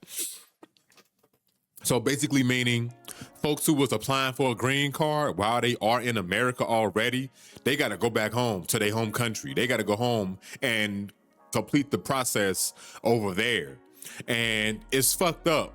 You know what I'm saying? It's really disgusting work. I don't know what, like, Trump is a disgusting human being, along with the rest of his administration that ain't speaking out against what the fuck he got going on, the way he want to do, and pushing all these people out. Like, it just doesn't make any sense to me why you would do something like that, especially if people been waiting for a couple years to get their visa. Now all of a sudden they got to go back home. That's disgusting, bro. Like, this ain't solving a motherfucking thing, to be honest with you. It's not. It's not solving shit, bro. This is inhumane. And they got out of their country for a reason. You know what I'm saying? Ain't no telling what they was going through over there, or they found a better opportunity over here. You know what I'm saying? They might be on a school visa, whatever the case may be, bro. And they saying that motherfuckers might have to go back home. So it's just crazy. So let's go ahead and read this little bit right here. They say, foreigners seeking to adjust their immigration status in the United States to secure green cards will have to do so from outside the country via the State Department. The U.S. Citizenship and Immigration Services, USCIS, said on Friday in a move criticized by aid groups, policy analysts, and immigration attorneys. USCIS announced a move in a policy memo which directed officers to consider relevant factors and information on a case-by-case basis when determining whether extraordinary relief is warranted. So this was another thing too that I'm saying. They say the green card process has been unchanged for more than 60 years, marking the latest significant move by the Trump administration on immigration policy. So again, it's fucking disgusting. I really don't agree with this at all. This should not even be legal. You understand what I'm saying? If motherfuckers got over here, they a citizen. If they want to, you know what I'm saying, that they want to apply for a green card while they over here, they should be able to do so. I don't know the outcome. Like, I don't know what is, obviously it's some racist shit, but I don't get what this means for, or like, what's the end goal for all of this? You understand what I'm saying? What is really the end goal? It really doesn't make sense, bro. It doesn't. So the fact that this is even a thing, what they trying to go through, and within this country, there is so many other things to worry about, and immigration is one of the last things to worry about. You know, I was having a conversation with somebody close to me,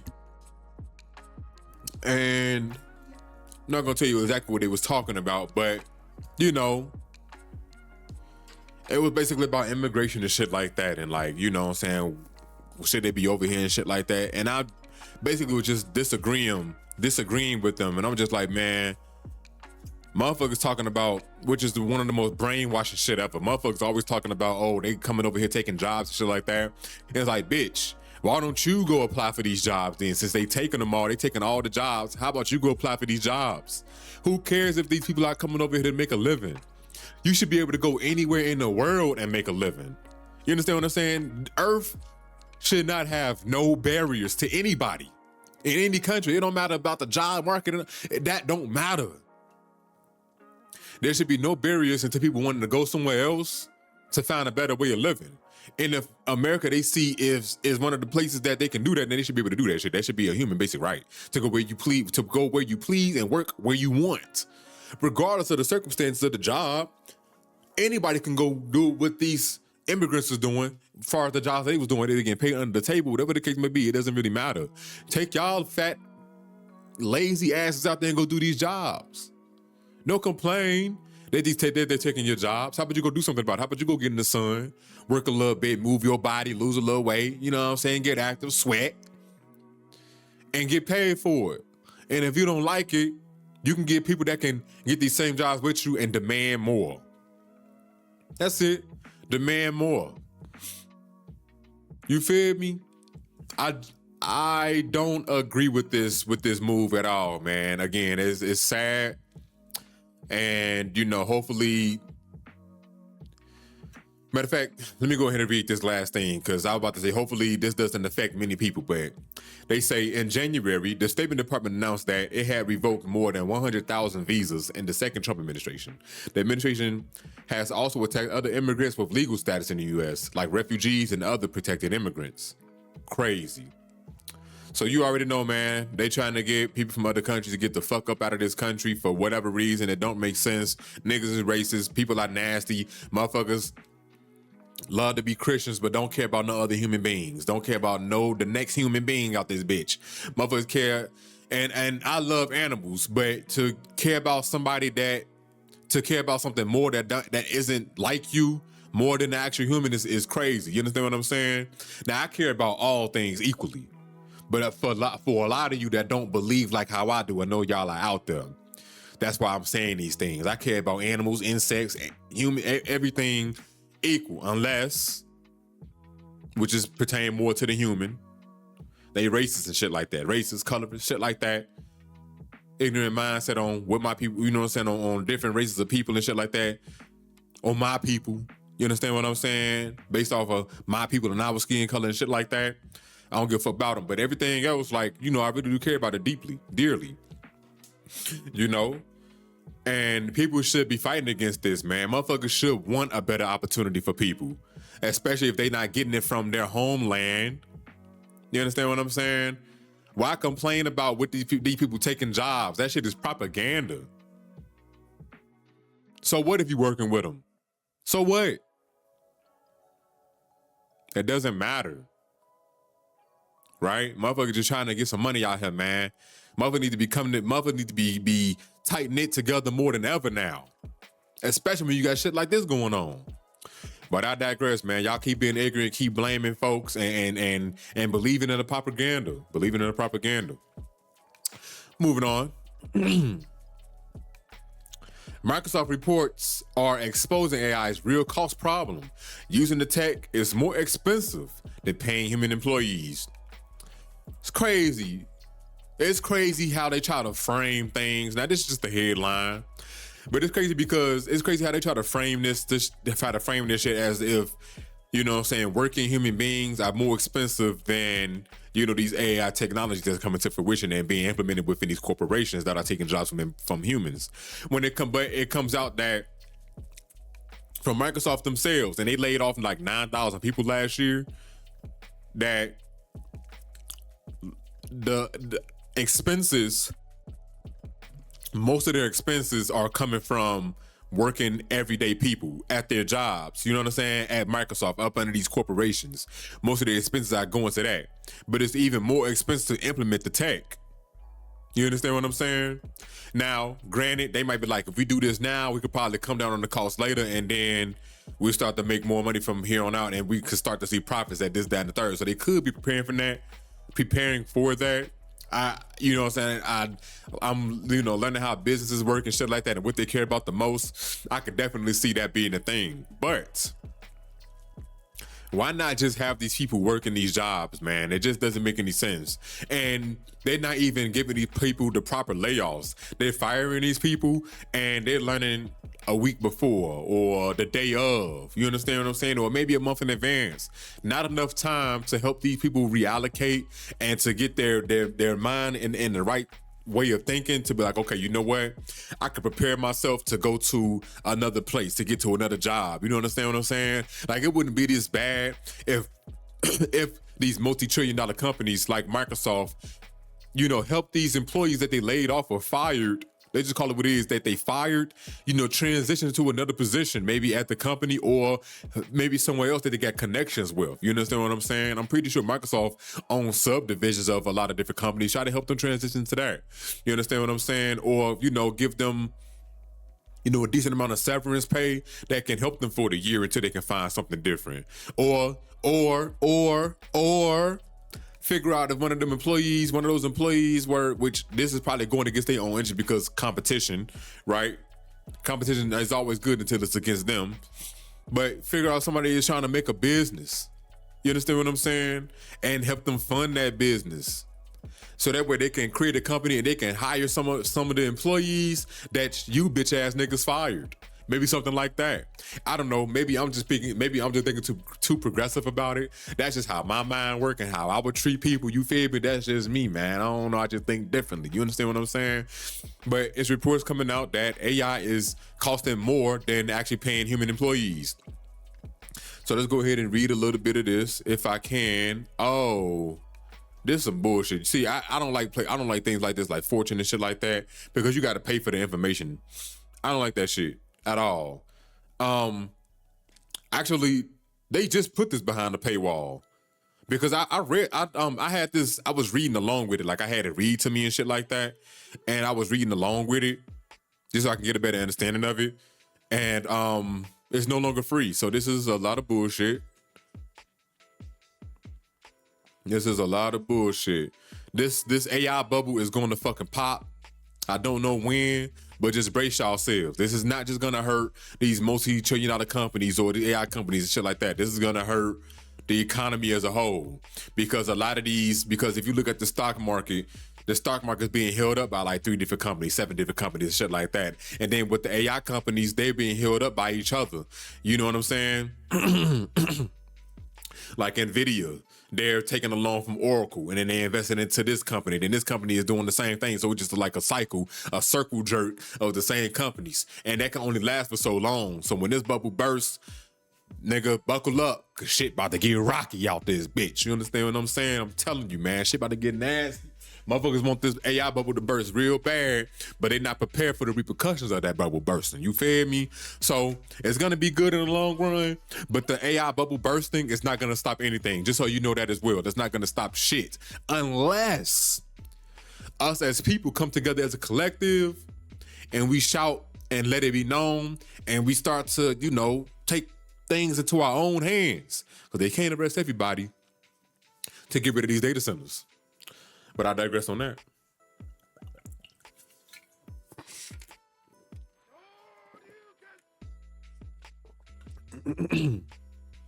Make sure y'all stay hydrated. So yeah, man, that's just the headline. If y'all could find this article anywhere else for free, let me know. If I would have known, I would have probably had another, tried to see if I could find this article elsewhere. Because again, when I thought I got a burp, damn. When I originally read this article, like I said, I had it read out loud. I had the fucking browser read it out loud to me while I was reading along with it for free. So this is a bunch of bullshit. I do not like this at all. Let me see if I can do a quick Google search real quick. Let me see. See if I can find this article.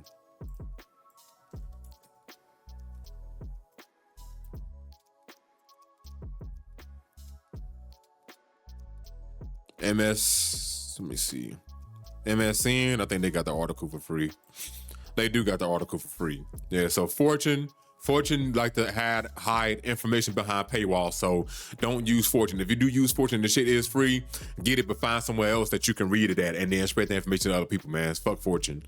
Let me see. I'm trying to see. Let me see. The good information.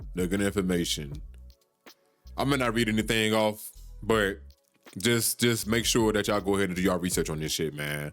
It's nasty fucking work. And even though they saying that the tech is more expensive than paying the human employees, best believe these companies are still gonna go full steam ahead with AI, man. They don't give a fuck about these employees, period. Moving on. So Memorial Day had passed. And as you already know, the news was talking about everything that's going up and shit like that. But I'm gonna let this video play, and I'm gonna call it out for exactly what it is, bro. So let me go ahead and start this shit over for y'all, and let this play. This weekend, high prices be damned. Well, tonight in our series Affordability in America, senior business and tech correspondent Jolene Kent has some last-minute tips on how to save some money. The smell of a Memorial Day barbecue is always a hit. But for many, the cost this year is not. It's about 2 minutes, so just bear with me. $300 worth of groceries gets you basically nothing now.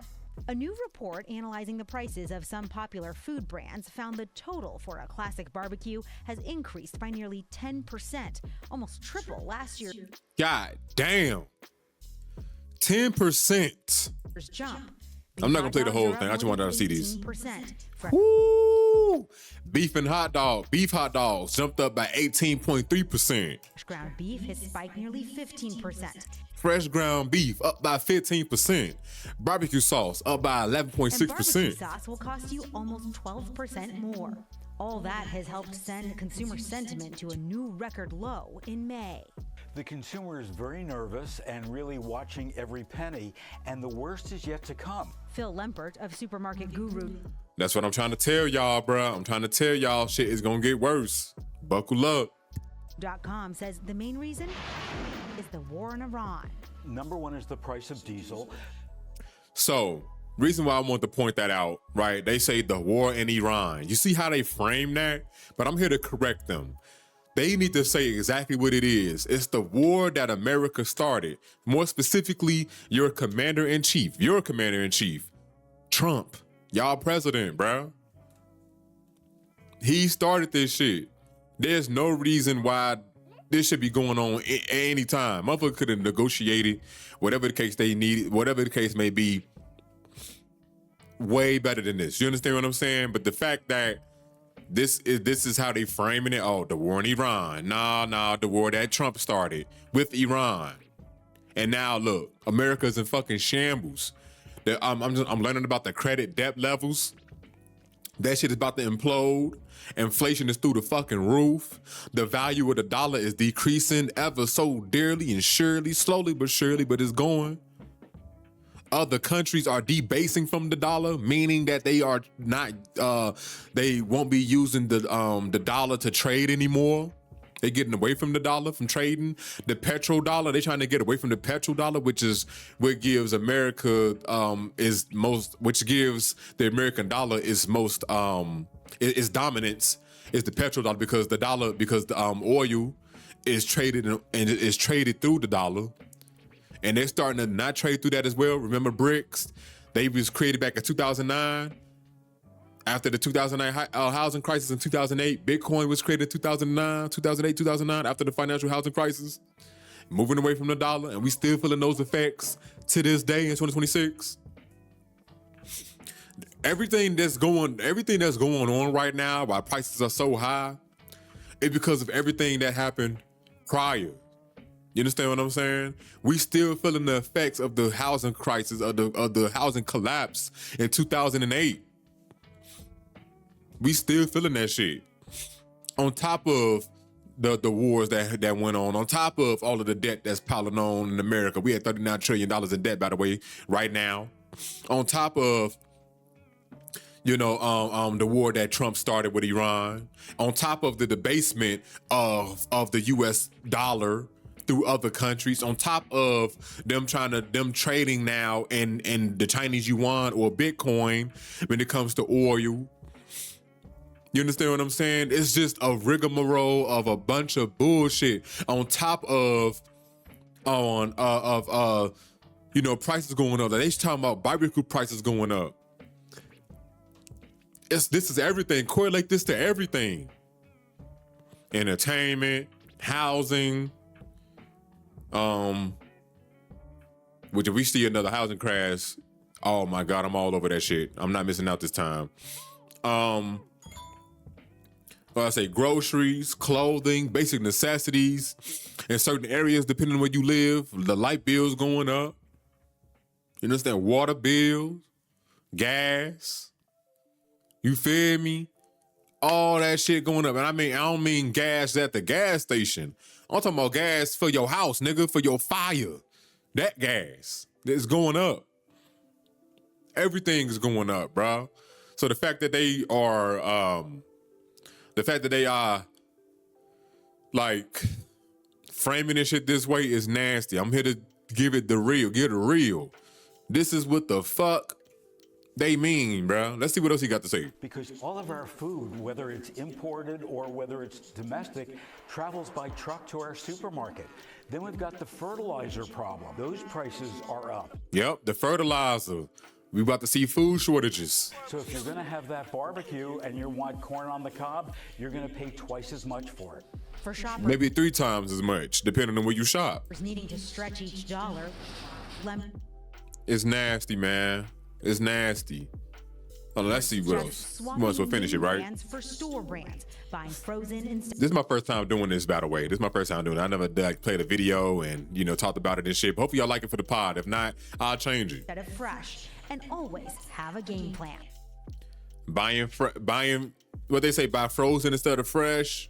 Instead of fresh, and always Yeah, buy store frozen brands, instead of buy fresh. Frozen instead of fresh. That's what they and saying. Always have a game plan. Have that shopping list when you go into the store. Listen, it's getting hectic, man. Y'all get it. Y'all get it. It's getting hectic. It's getting hectic. And when is it going to get better? That might be what you asking. I don't know. I don't know when this is all going to get better.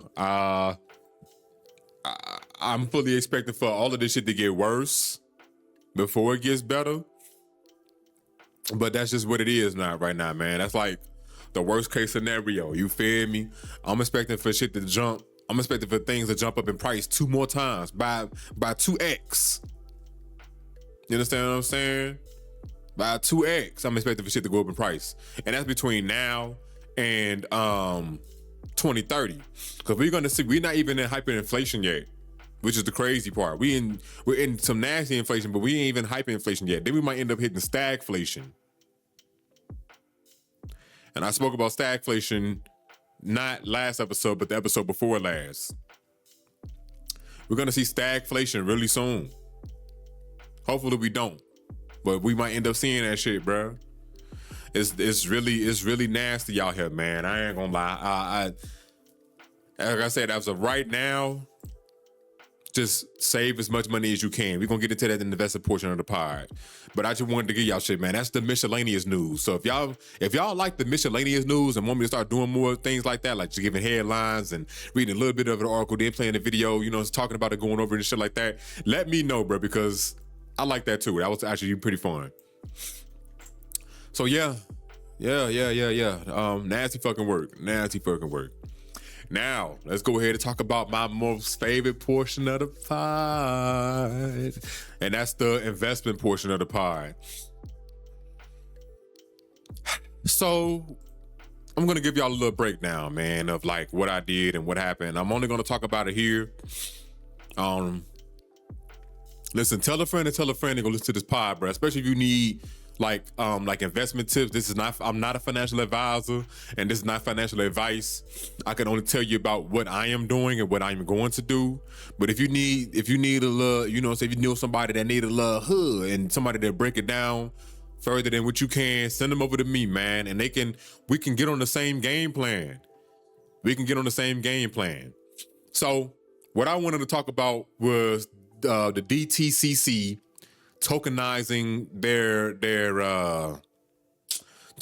their funds on XLM. Now, Javon, what is the DTCC?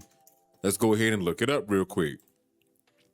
The DTCC is the Depository Trust and Clearing Corporation. So what's so important about them is that they clear a shit ton of money every single year, and they're going to be tokenizing their assets on XLM, which is going to be bringing a shit ton of money onto on the XLM protocol. I wanted to show y'all a video basically about XLM, and hold on, let me see if I can find this shit on Twitter real quick, bro, because I'm like, yo, this is huge fucking news, bro. This is huge news. I was like, wow, I can't believe it, but they are partnered with the Stellar Foundation. Hold on. This is huge. Is this the video? No, this is not the video. Let me see if I can find it. Let me see if I can find it. This was huge news. I was not gonna lie. I was like, yo, I'm so happy I'm invested in this shit. I ain't even gonna lie. I said jackpot, bitch. Oh my God, bro. If I could find it. Is this it? No. Oh, where is it, bro? I don't want to keep y'all waiting and shit and keep saying, found it. Found it. This is from Danielle Dixon on Twitter. She is the CEO and Executive Director at Stellar Development Foundation. You go ahead and move it right on over. Yeah, hold on. I might want to follow for real. I might want to follow just because to get the information. Now, I want y'all to listen very carefully at what this woman is saying. The backbone of global DTCC. I want y'all to listen very carefully to what this woman is saying. This is some very important information. XLM is the ticker symbol. Stellar is their company. I'm invested in them. I just took some profits off of them. I'm gonna talk about that in a few. Today, DTC's tokenization service announced its plans to connect with Stellar. DTCC is the backbone of global capital markets. 50 years of post-trade infrastructure and 50 years. Now you know how long they've been around. $114 trillion in custodial assets. 114 trillion. Your mind can't even fathom what a trillion looks like. $114 trillion in custodial assets. And they're about to tokenize $114 trillion, I believe, on XLM by 2027. Let's continue. And starting in the first half of 2027, DTC tokenized assets are expected to be available on the Stellar network. That means that is huge. Huge. They're telling us, they're giving us the game. If you aren't paying attention, you're not gonna know what to do. But they're giving us the game plan, y'all. They telling us what to invest in, basically. They giving us let's continue. U.S. Treasuries, ETFs tracking major indices, constituents of the Russell 1000 on a public blockchain. That means you can see everything on the public blockchain. They need to do this for voting. They need to do this for everything else, because everything that goes because everything that goes through the blockchain, it can't be rewritten. The code can't be rewritten. It's set in stone, basically, like a digital stone. You know how you etch something in stone and be there forever? That's how it is for blockchain. And it's hard for anybody to hack the blockchain and to change up any information, because it's because the way that it works is basically it goes through a protocol where if anybody is trying to hack, and it has like its own fail-safe type of thing, and it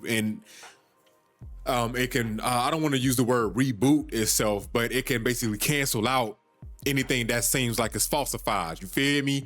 That blockchain shit raw as hell, boy. I ain't gonna lie to you. But let's continue. The same investor protections, entitlements, and safeguards as those that are currently held in custody today. We've spent more than a decade building a network that institutions can depend on. Stellar was built to move institutional volume, meet compliance standards, and manage risk from day one. The Stellar network was truly built for this moment. Today, DTC. Come on now. This is real life. This ain't no scam. Go look up who the DTCC is, bruh. This is real life. This is what's going on right now. And you see why I'm invested in what I'm invested in, man. You see that I'm invested in what I'm invested in. XRP. Hold on, let's start from the top. Because I took a lot of profits off of XRP, and I took some off of XLM after this news came out. And hold on, let me just go ahead and go to it and show y'all right now. XLM just went up in price, and they was sitting at a price of like 9 cents or something like that. They at 21 cents right now. I took some profits. I'm still gonna be buying, but I'm gonna be buying low. They went from a low of 14 cents, and they all the way up to 21 cents now. And I've been invested in XLM for a long time. Now I've been fucking up here and there and shit like that, but this is full conviction. full conviction. I'm gonna always take profits and sell out most of it, but I'm never gonna stop buying it, and I'm never gonna sell completely out of it. You understand what I'm saying? I've been investing in XLM for a long time.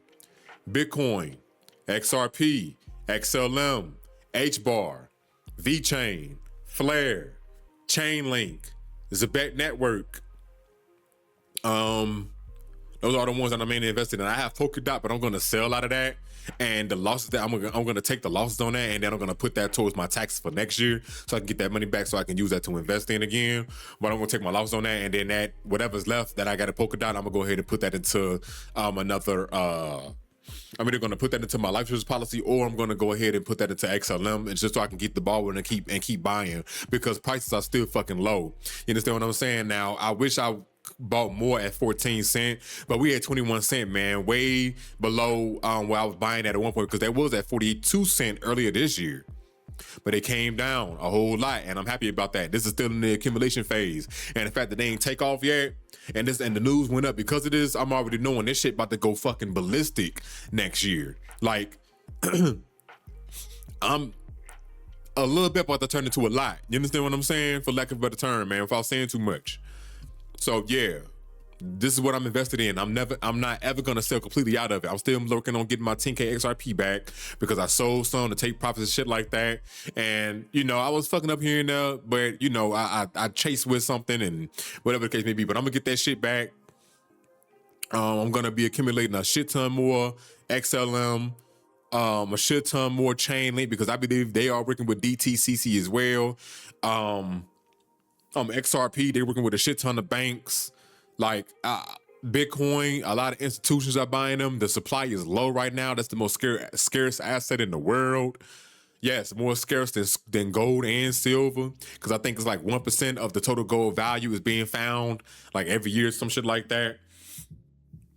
But so it's scarcity there, but it isn't at the same time. But I'm gonna be buying all of these shits every week I'm buying, bro. Every month I'm buying. I'm not letting this shit go by. This shit just gave me so much conviction. XLM is up 31% because of this news. If it's up 31% over the news, think how much it's gonna be up by when everything is tokenized on XLM. And I'm trying to put y'all on game, man. I'm trying to put y'all on game, bro. Like, this shit, motherfuckers still think crypto was a scam. Motherfuckers still think crypto not gonna be here for the long haul. Motherfuckers still think that motherfuckers don't even know like the next financial system, the new monetary system is gonna be based off these rails. XLM, remember remember a couple years ago, XLM partnered with MoneyGram, and I believe they still have that partnership under their belt, if I'm not mistaken. Like, bruh, this shit is the future. I'm living as though it is the now. And look at that. Look at all the MoneyGram, Circle, Franklin Templeton. Come on, y'all know these people, bro. Wisdom Tree, PayPal. Come on now. Stripe, Bridge, a Stripe company. DTCC, MoneyGram, Circle.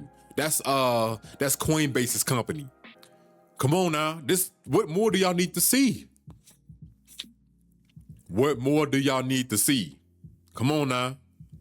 I'm trying to, this can set your future family up for decades to come, years on end to come. This one right here alone. Now, I'm diversified. I have other, currencies in my basket, but this is a huge one. They're giving us the game plan, y'all. They telling it to us, to our face. If you ain't paying attention, I don't know what to tell you. The largest asset manager in the world, BlackRock, invested in Bitcoin.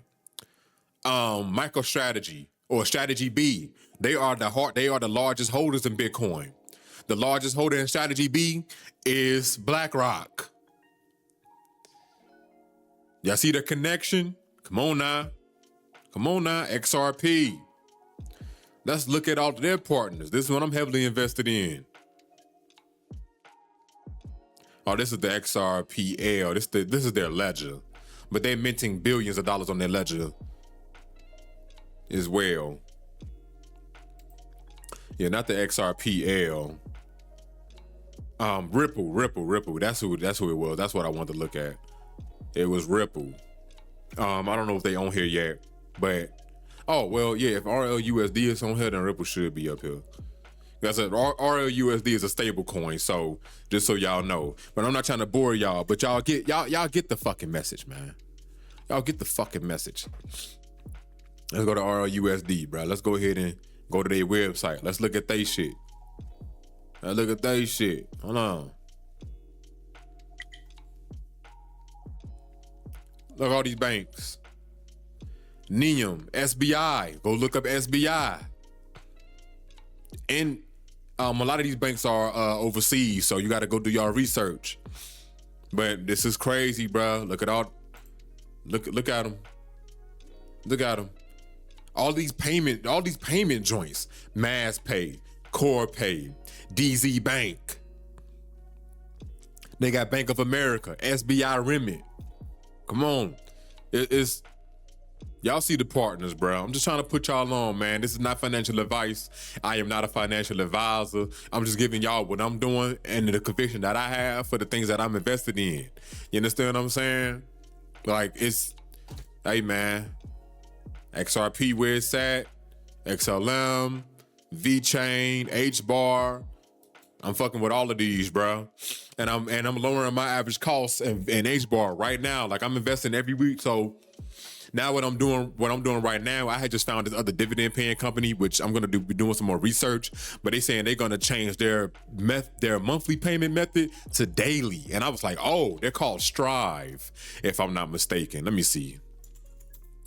Getting paid. So I'm going to be getting paid daily, weekly, and monthly. So I'm going to be investing a lot in STRC. That's a dividend paying asset that's paying 11%. It's Strive Management. It's a Bitcoin treasury and asset management company. When it comes to Stretch, STRC, that's MicroStrategy's joint. Whatever money I get off of that, I'm taking off the table instantly. And then I got the higher yield joints, Misty and Coney. But you have to know how to de-risk. Those are very high risk, very, very high risk. And if you're not worried about, and if you don't want to do high risk, don't do it. But I'm invested in those to get money off the table so I can invest in other cryptocurrencies. So I'm invested in, PSEC gonna be another one because they doing high yields, even though their stock price like $2.30. They pay monthly, and they've been paying monthly for a long time now. This pod gonna be 2 hours long. This is gonna be the longest pod that I've ever done, but this is good information that you need to know. Like I say, so PSEC, Strive, because they do monthly, but they said they're gonna start doing daily, and they're gonna change it to a 13% APR dividend. So every business they beginning on June 16th. Hold on, I'm gonna read through that. So Strive, Stretch, STRC, Misty, Coney, those are my high yield, highly speculative, high risk joints, but they pay a decent amount of money. So those are my dividend paying joints that I'm gonna be focused on. And I'm going to look for REITs, because I'm gonna do the quarterly joints so that I'll never miss the payment. So REITs, I'm gonna be adding those. I'm gonna be building out more of that on my portfolio. So MORT, and there's another one that I seen. I was like, I gotta get into that. And there's a couple more that I want to do low risk, but they pay decent yields. And I'm going to have like a bunch of money being implemented into those. And as I get those, and as I get those payments are going to go right into crypto, right into my investments. You understand what I'm saying? And and as they go up, I want to make sure I take profits, put it into my life insurance policy, and then either buy more assets that pay me or just buy more cryptos when things go low. So we'll see. But Strive, they say it's the daily dividend company. Now, I just heard about them through the Modern Investor when he was talking about this on his YouTube channel. Go look up the Modern Investor. He gives up some good information, but I'm definitely gonna do more research on this, do more homework, because nigga, they say, hold on. The daily dividend company, Strive. I don't know how long they've been around, but hopefully it may tell us. It says SATA is a publicly traded liquid preferred equity instrument. The current 13% APR monthly dividend. This is like a highly speculative play for me, high risk play for me, because this is new. Just learning about them. And I'm gonna see how legit they are, but I'm gonna get this motherfucking money. It says the current 13% APR monthly dividend schedule for SATA will transition to a 13% APR dividend paid every business day beginning on June 16th, 2026, increasing dividend frequency from 12 payments per year to approximately 250 payments per year. Damn. So I wonder why not 365, but we'll see. They said Strive targets a $99 to $101 trading range for SATA to minimize the volatility of the security. The company currently holds 18 months of cash. Oh, so yeah, I'm taking advantage of this. And marketable securities in reserve for dividend payments, and also holds over 15,009 Bitcoin, which when combined with the reserves gives the company the ability to cover dividend payments for 20 years. You think I'm not about to invest money in this and take advantage of this shit, boy? I'm about to get paid off this shit. Fuck are you talking about? They said the dividends paid by SATA are classified as return of capital, ROC, which means they're tax deferred for U.S. investors.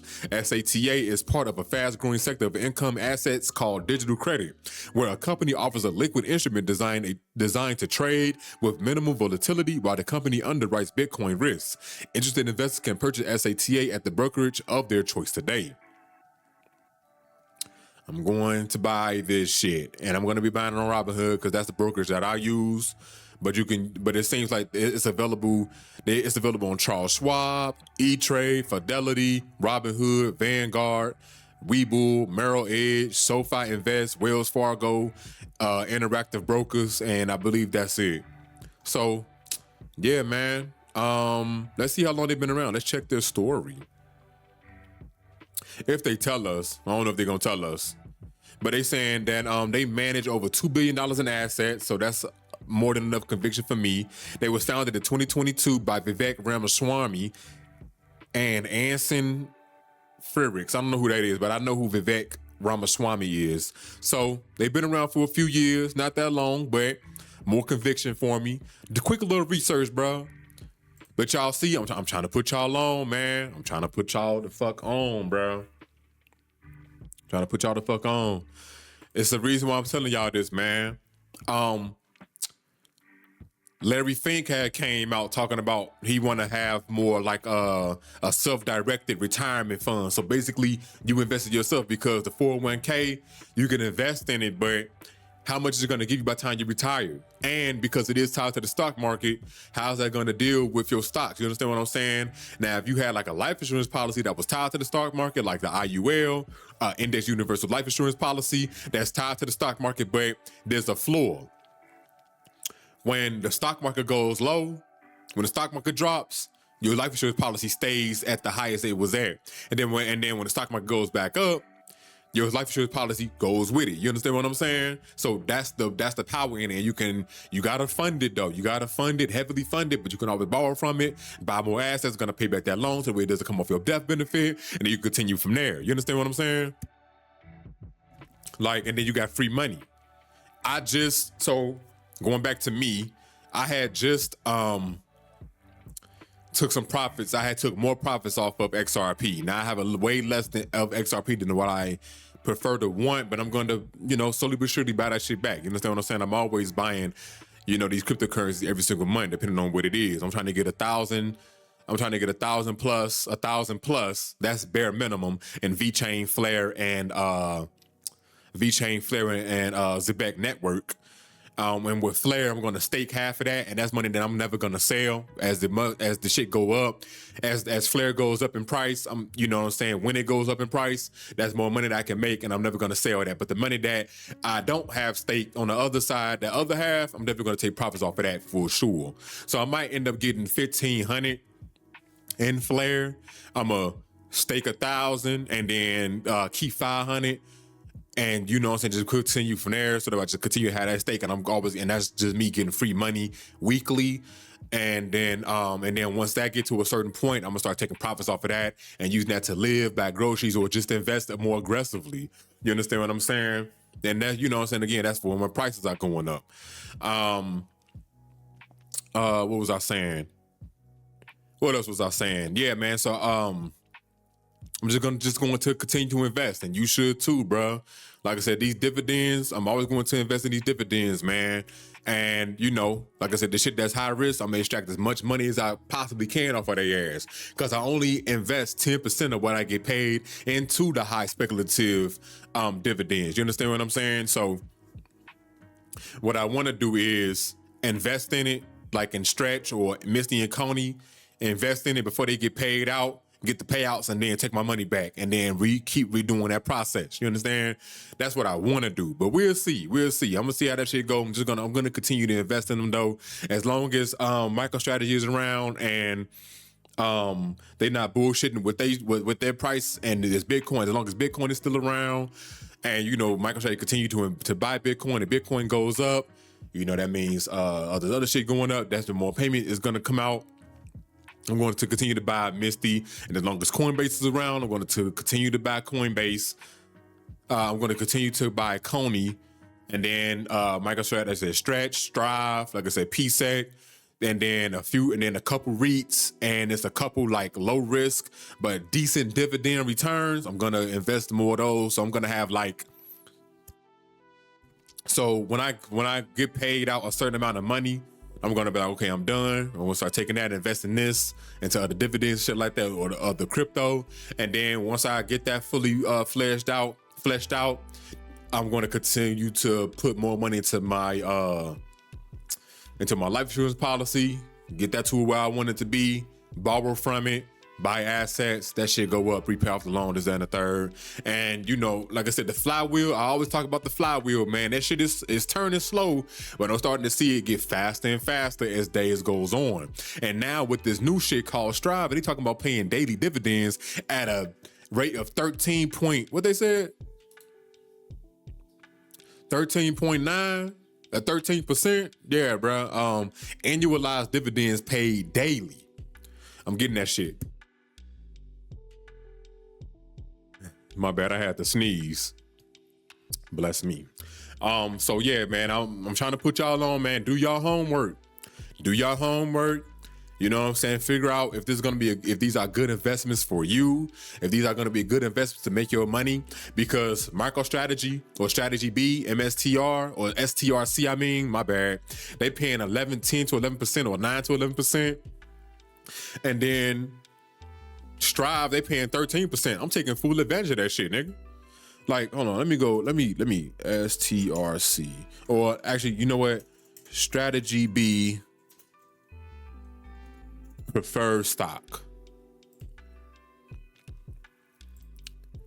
Let's see. Okay, here we go. I'm learning y'all something, man. So we got MSTR. I don't know if they pay a dividend.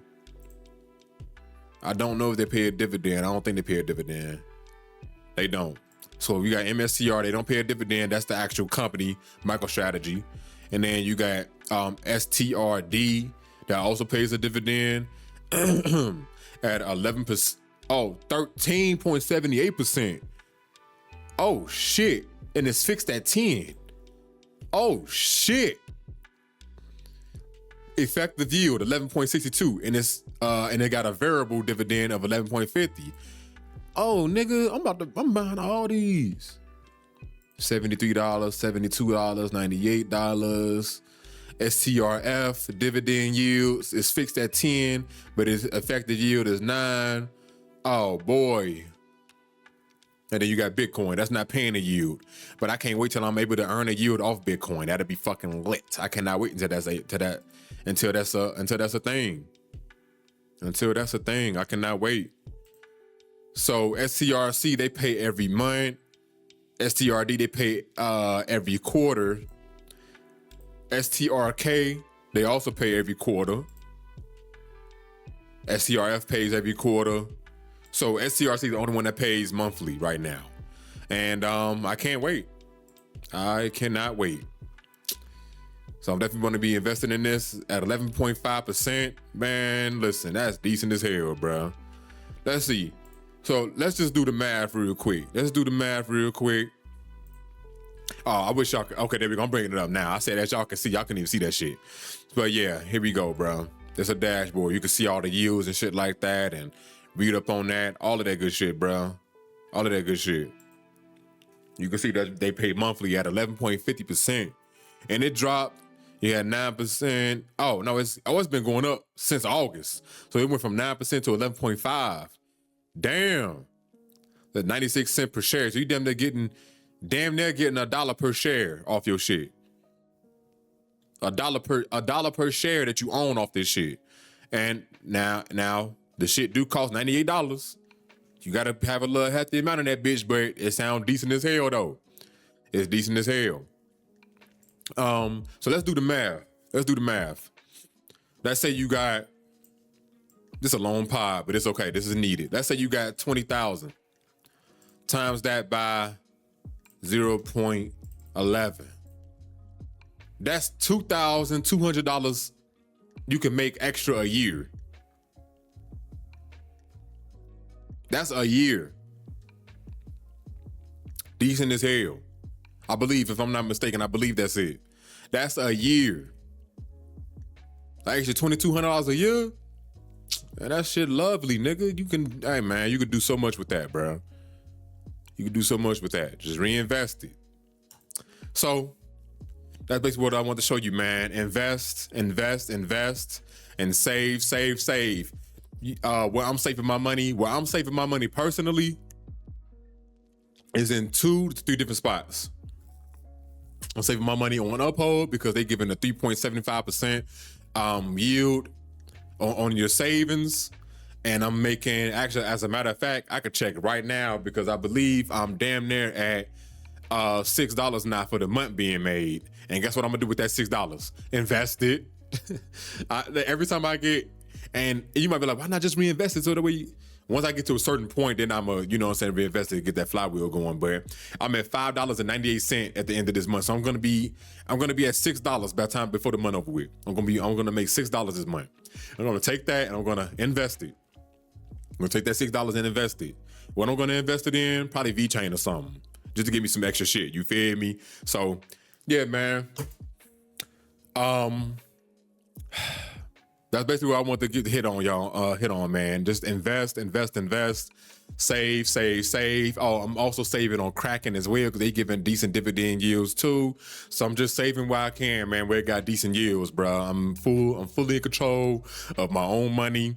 I'm funding my life insurance policy. Again, I just put a decent chunk of change in there, and I'm about to call them, but like, hey, I want to borrow this much amount of money that I had just put in that bitch, so that way I can go ahead and either buy dividends or buy one of these cryptos. And then when I go up and I take profits, take my house money, I'm gonna take my initial investment, pay back the loan plus interest, and then that house money, I'm just gonna be sitting on that house money, man. So that's just free money. And what's so raw about it was so raw about it is when I borrow from my life insurance policy, my money, my principal stays the same. So say I got $10,000 and I borrow from that $10,000 at 5%.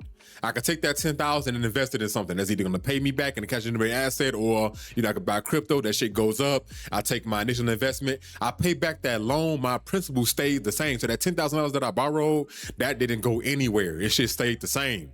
I pay that back plus interest. Now I'm at $10,500 or $11,000, depending on how much I want to pay back on it, right? But that shit gonna stay the same. And then I can do it again. If we in the bull market, I already took my profits. I can borrow from that, and I can buy cash generating assets, and I can use those cash generating assets to pay back that loan ever so surely. And then I got free money. Now I got free cash flow coming in, and I can use that to buy weekly, quarterly, monthly, daily now. Cause I'm about to buy that. I'm buying that Strive. And those daily payments, that's going straight to crypto.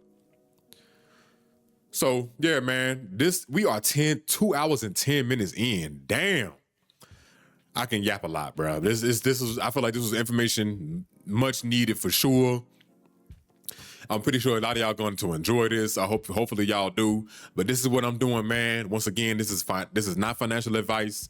I am not a financial advisor. I'm just basically giving you my ideas and what I'm gonna do and how I'm treating my portfolio, how I'm gonna go about my portfolio to get this motherfucking money and set myself up for the future. This is all I'm doing, man.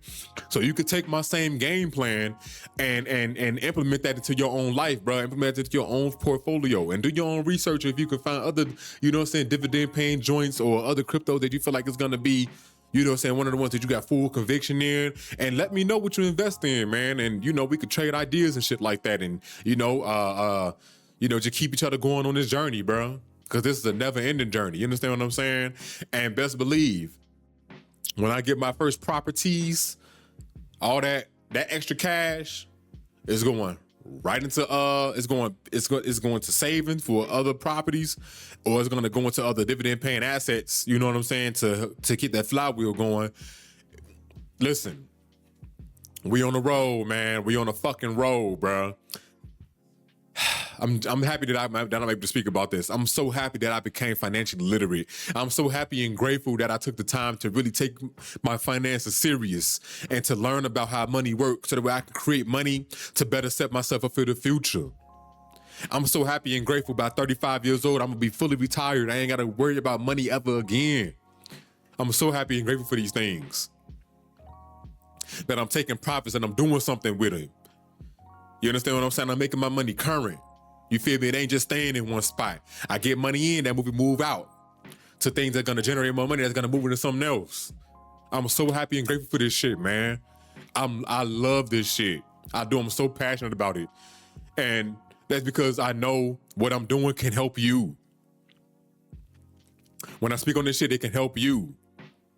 It can open up your mind to different avenues that you probably didn't even know was possible. So take heed, man. Take heed in what I'm saying. Don't take this shit for granted. And hopefully this helps you on your financial journey. Take control of your own finances. Become your own bank. You can do that through life insurance and crypto, decentralized finance. Woo. Yeah, man, this was great. This was a very long episode, 2 hours and 13 minutes. I'm just happy that I'm able to do this shit, bro. I'm very grateful. I'm happy that I'm able to speak on this and give y'all the information. And every time I learn something, I'm always gonna bring it back to the people. I gotta put y'all on. I can't gatekeep, especially when it comes to making this motherfucking money, man. It's possible for you and I. Just stay disciplined, stay on track, create a budget, and get this motherfucking money, man. Create a flywheel for yourself to generate more cash flow. Because cash flow is king. Cash is dead. If you ain't got that cash flow, you're going to be stagnant as hell sitting at that same job, worrying why everything else getting expensive around you and your wages ain't went up. You got to create that shit for yourself nowadays. It sucks. And I know people are fighting to get extra wages, but don't wait for that. Create that shit for yourself now. So when the extra wages do come, you have extra money to fund your lifestyle, to fund your investment portfolio. You understand what I'm saying? Don't wait for nobody, bro. Do this shit on your own. And create a circle around you that's on the same thing. That's doing the same thing. That's on the same page. And y'all can help one another to buy land, property, houses, homes. Y'all can own the homes that y'all live in. You understand what I'm saying? Like, it's too easy, bro. It's too easy. So, with that being said, this has been episode 67 of the Von Talks podcast. I really do appreciate y'all for coming through and listening or watching, doing both, whatever it is. Then make sure y'all exercise, drink some water, and fucking relax. And I'll most definitely see y'all last on the next one. Peace.